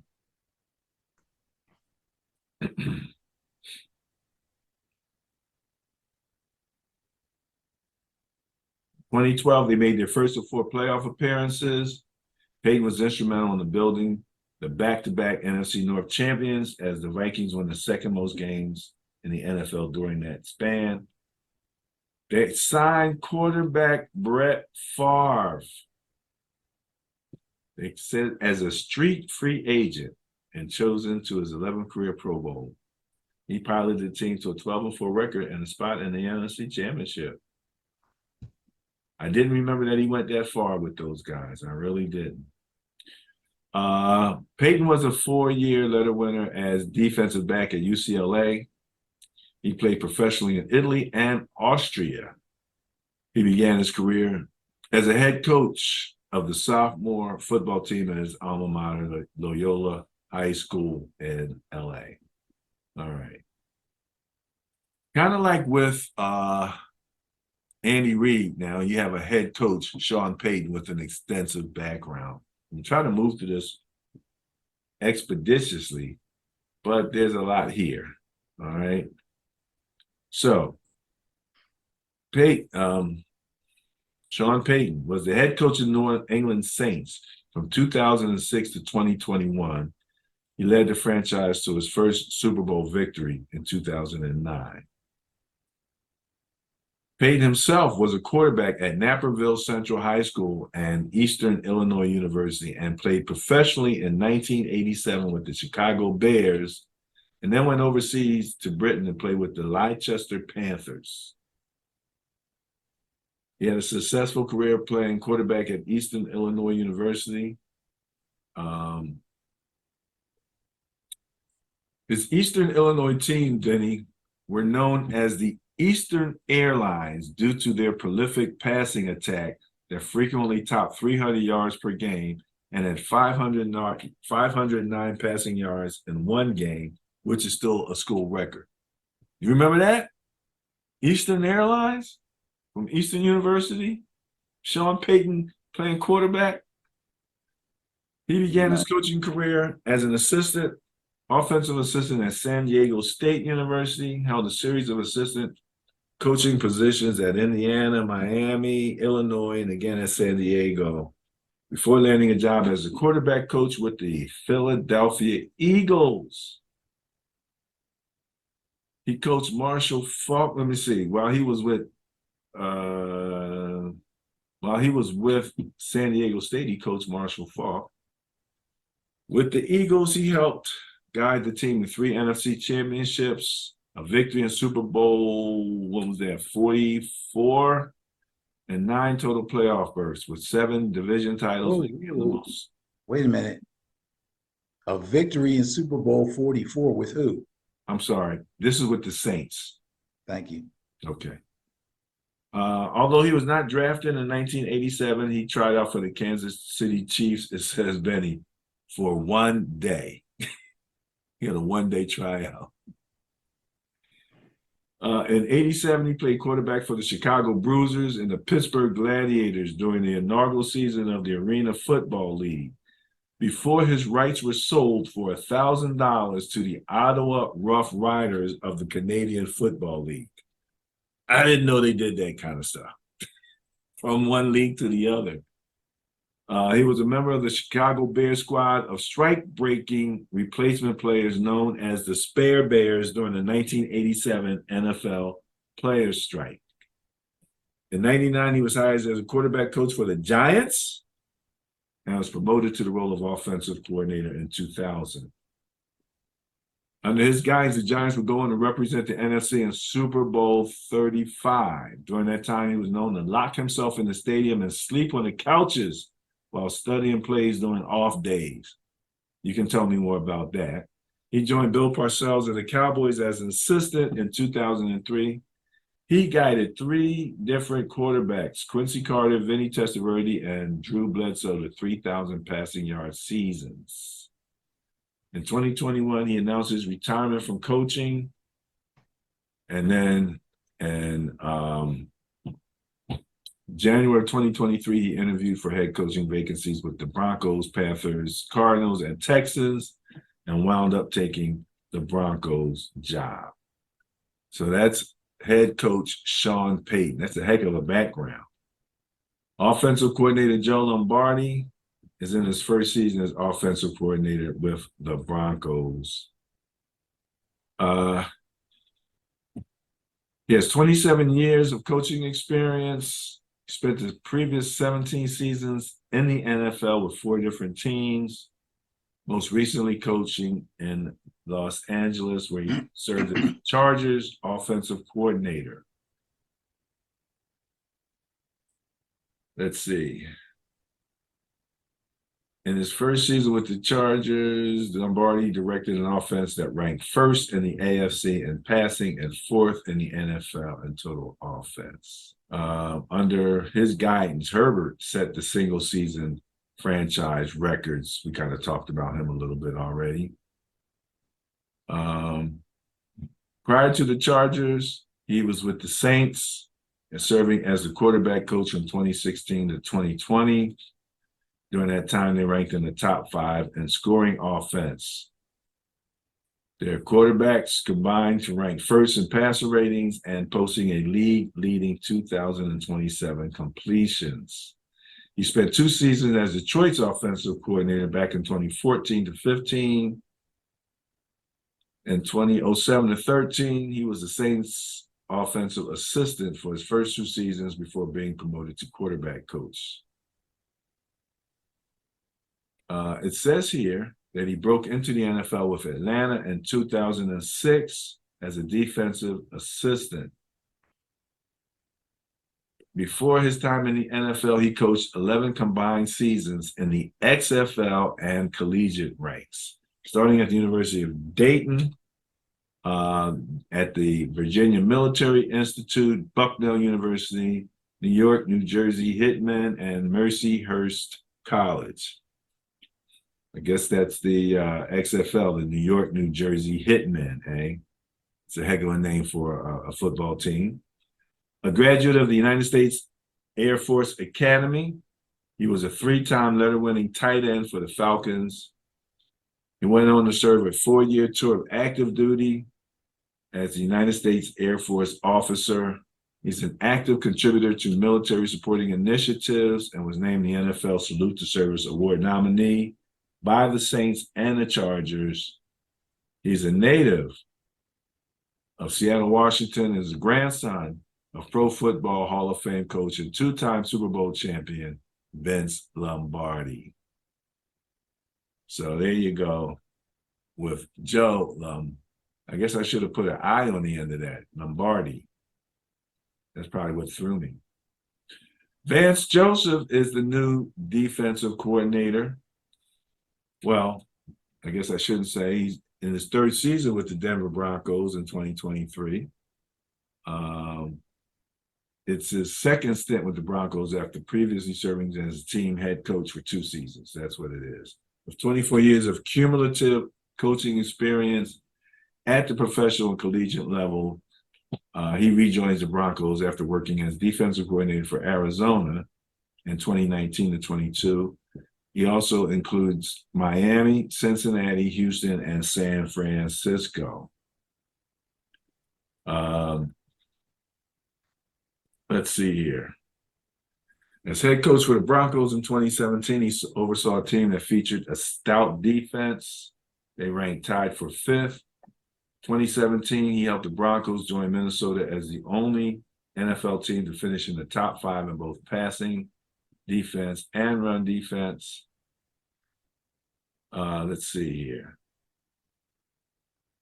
He was a Cincinnati's defensive back coach in 2014, helped the Bengals post the 3rd most interceptions while allowing the 3rd fewest passing touchdowns in the league.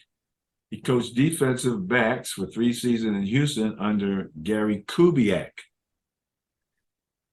His first NFL coaching experience came with my beloved 49ers, where he was hired as an assistant defensive backs coach.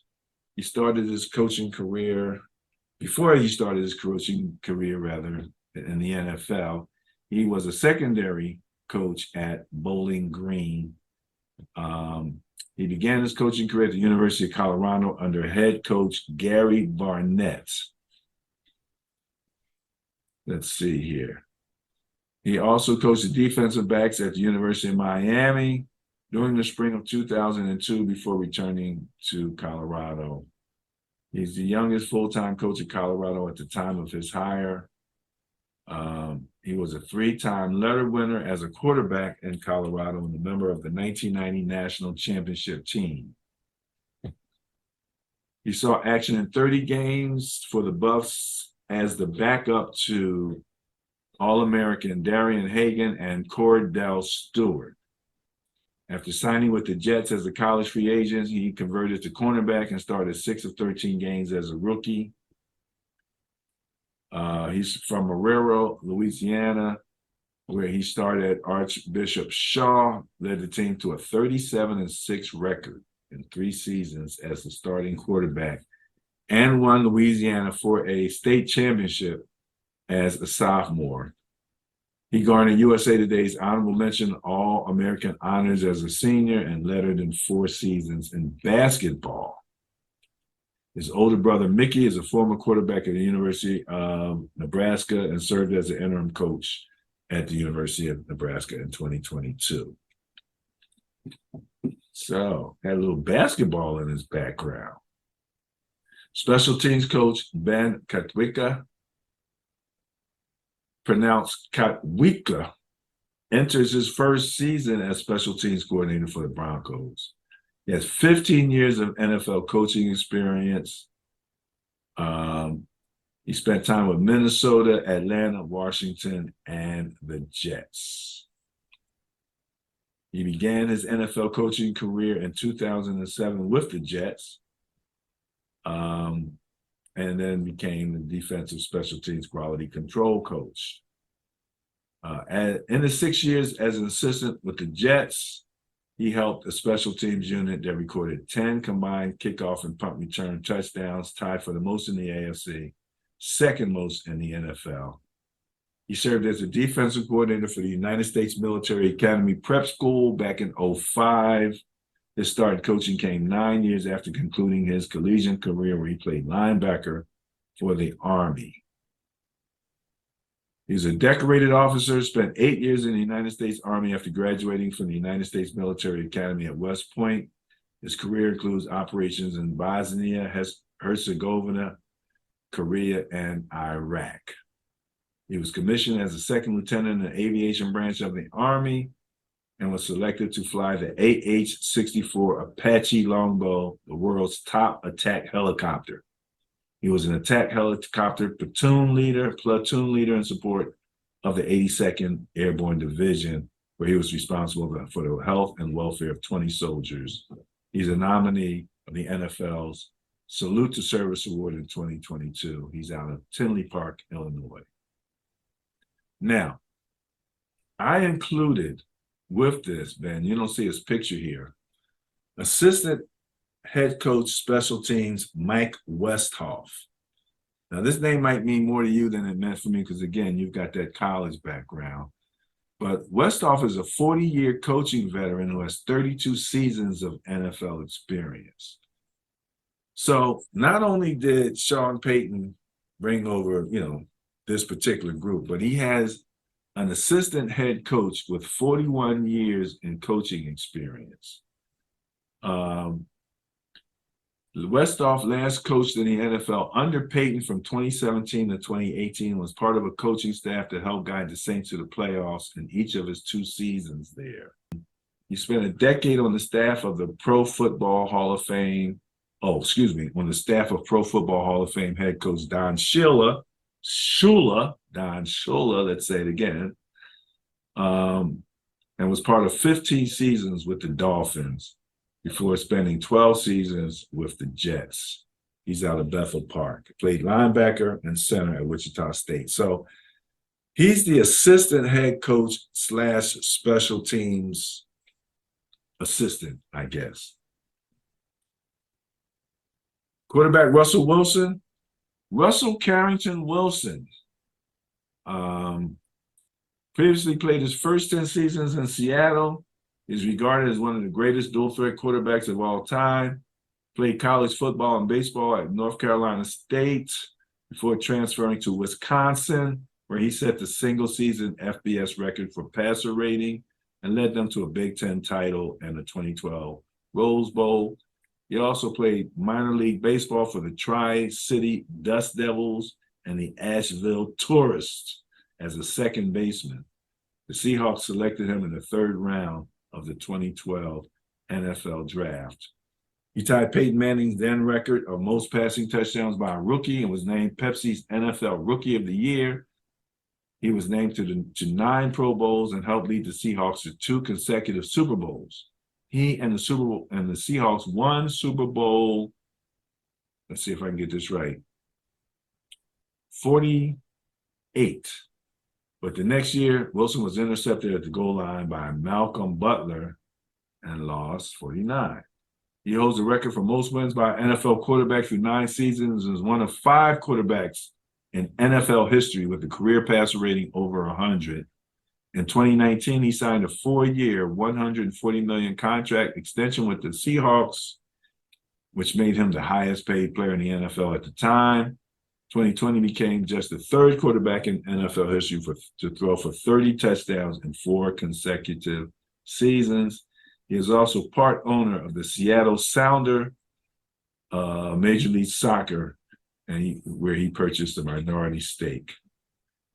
The great Russell Wilson, his 2022 stats, 16 touchdowns, 11 interceptions, 3,524 yards for an 84.42 rating. His Madden rating was 76 overall, speed at 85, acceleration 90, strength 59, agility 91, and awareness 71. I was really surprised at that.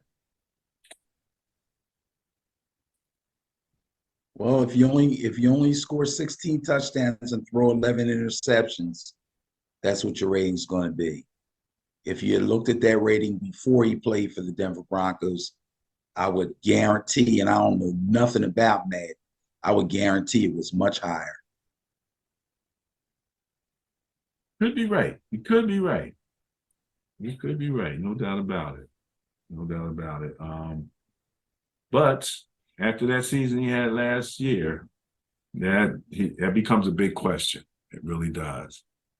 So what else do you think about the Broncos this year? Because you got to make your divisional pick like you normally do. It's going to be easy. But the GM had a ton of success with the Minnesota Vikings.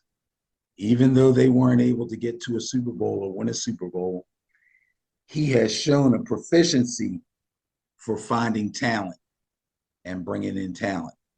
And he did most of that with the Minnesota Vikings. So now they're hoping, I'm sure, that he can do the same thing for the Denver Broncos. He kind of already has, because he did definitely short up that defense.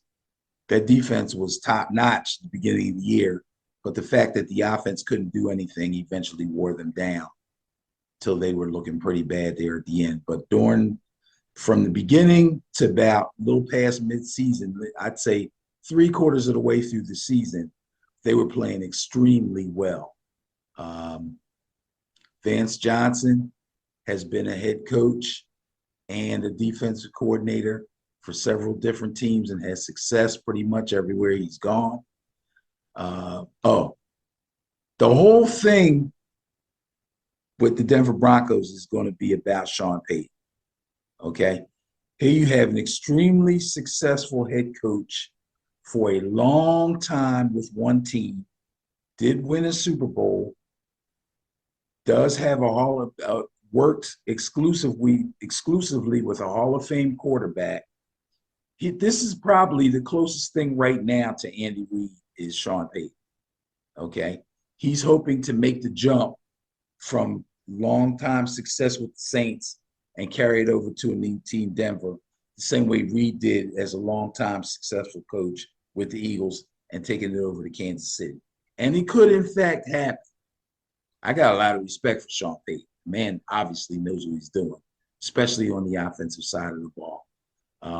He knows how to work with a shorter quarterback too, doesn't he? He's done it. He's done it. And believe me, Drew Brees has records. Okay. It's not just that guy's got records. Yeah. So they work very well together.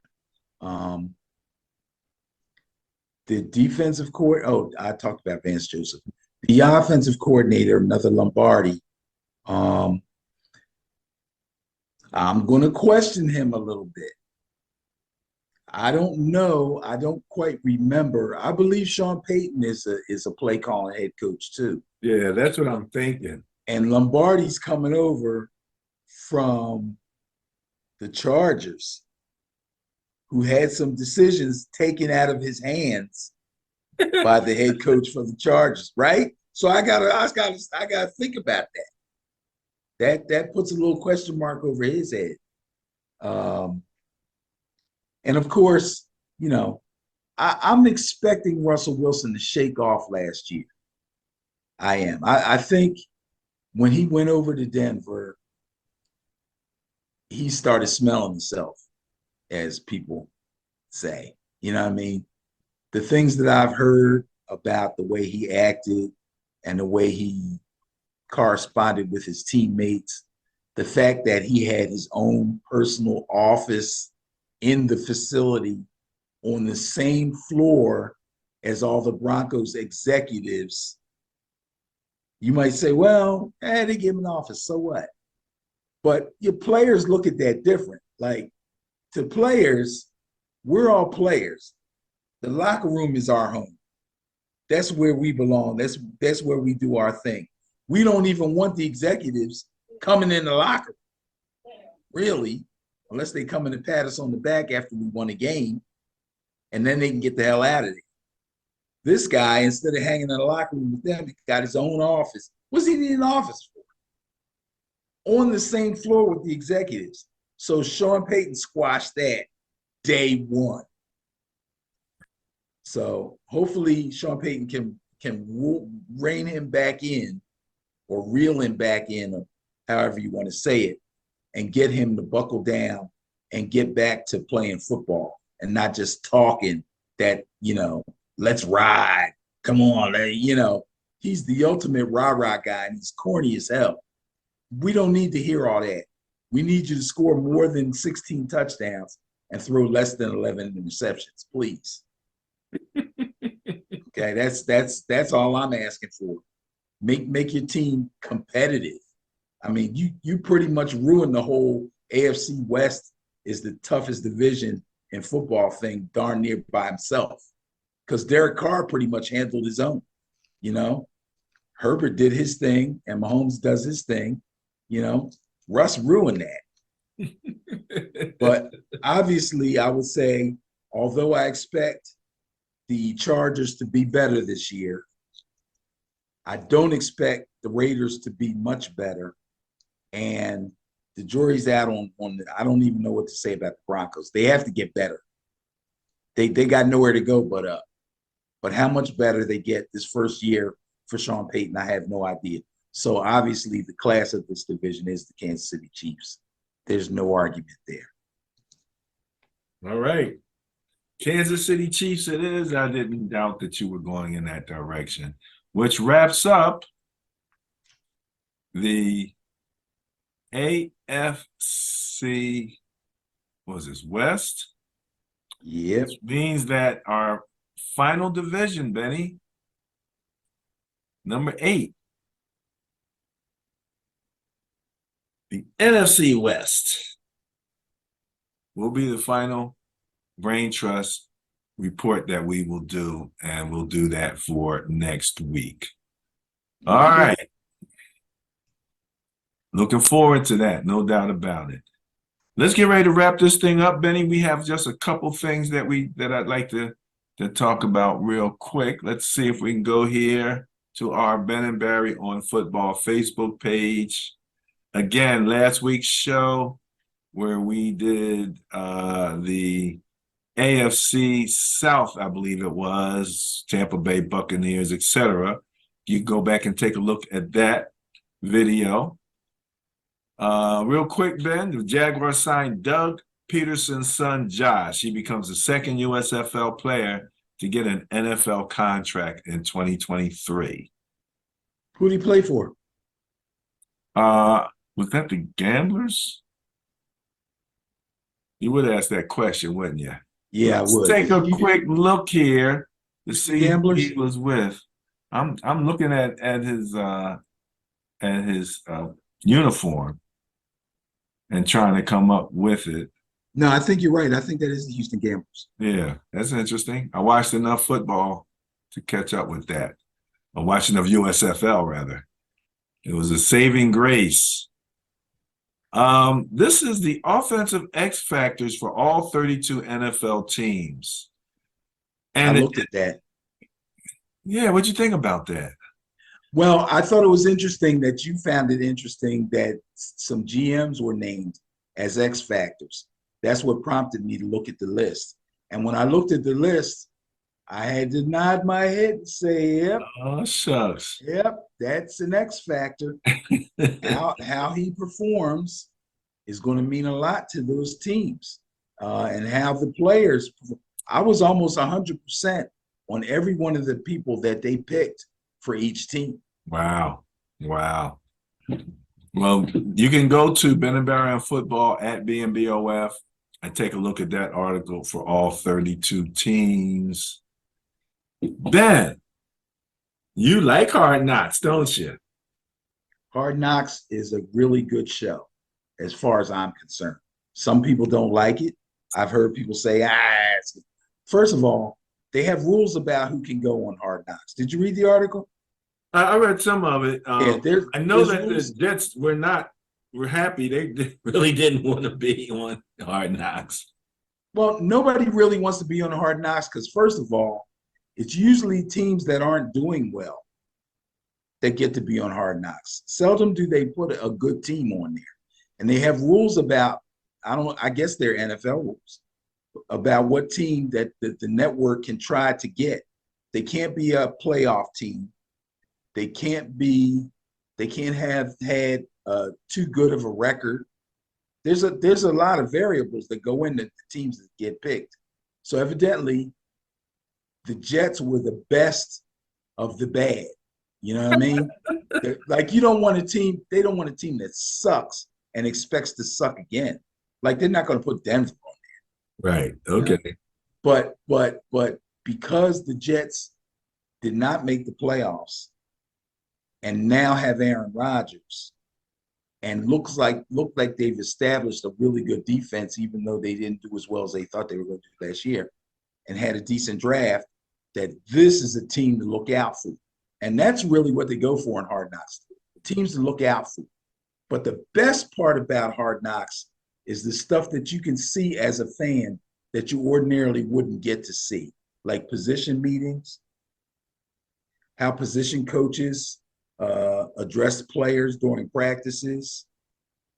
They usually single out certain young players that are fighting for a job that may or may not get cut. That's big stuff there. You know what I mean? And they show preseason games.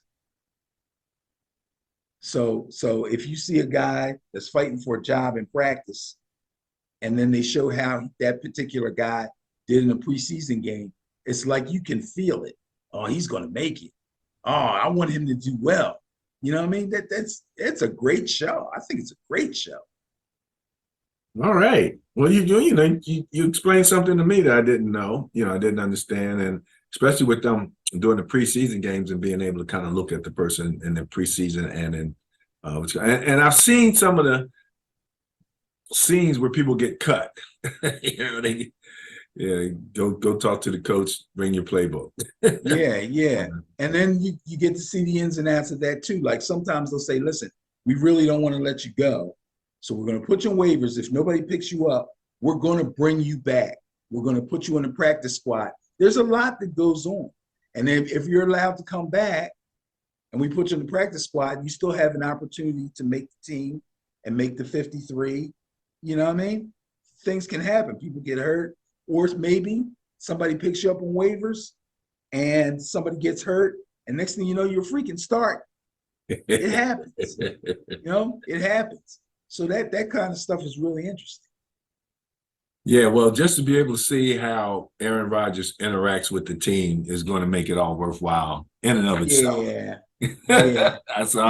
I'll probably have to watch it just for that. You know what I mean? Unfortunately, I think he's going to be one that plays to the cameras. There's always somebody that plays to the cameras. When they do shows like this, I know they tell them guys, try to ignore the cameras. And if they hang around with the cameras long enough, over time, you start to forget that they're there. That's the goal of shows like this. You know what I mean? But I got a feeling Rodgers is going to play to the cameras. Now, we'll see. I don't know if he's going to play to the cameras, but the cameras are going to be on him no matter what.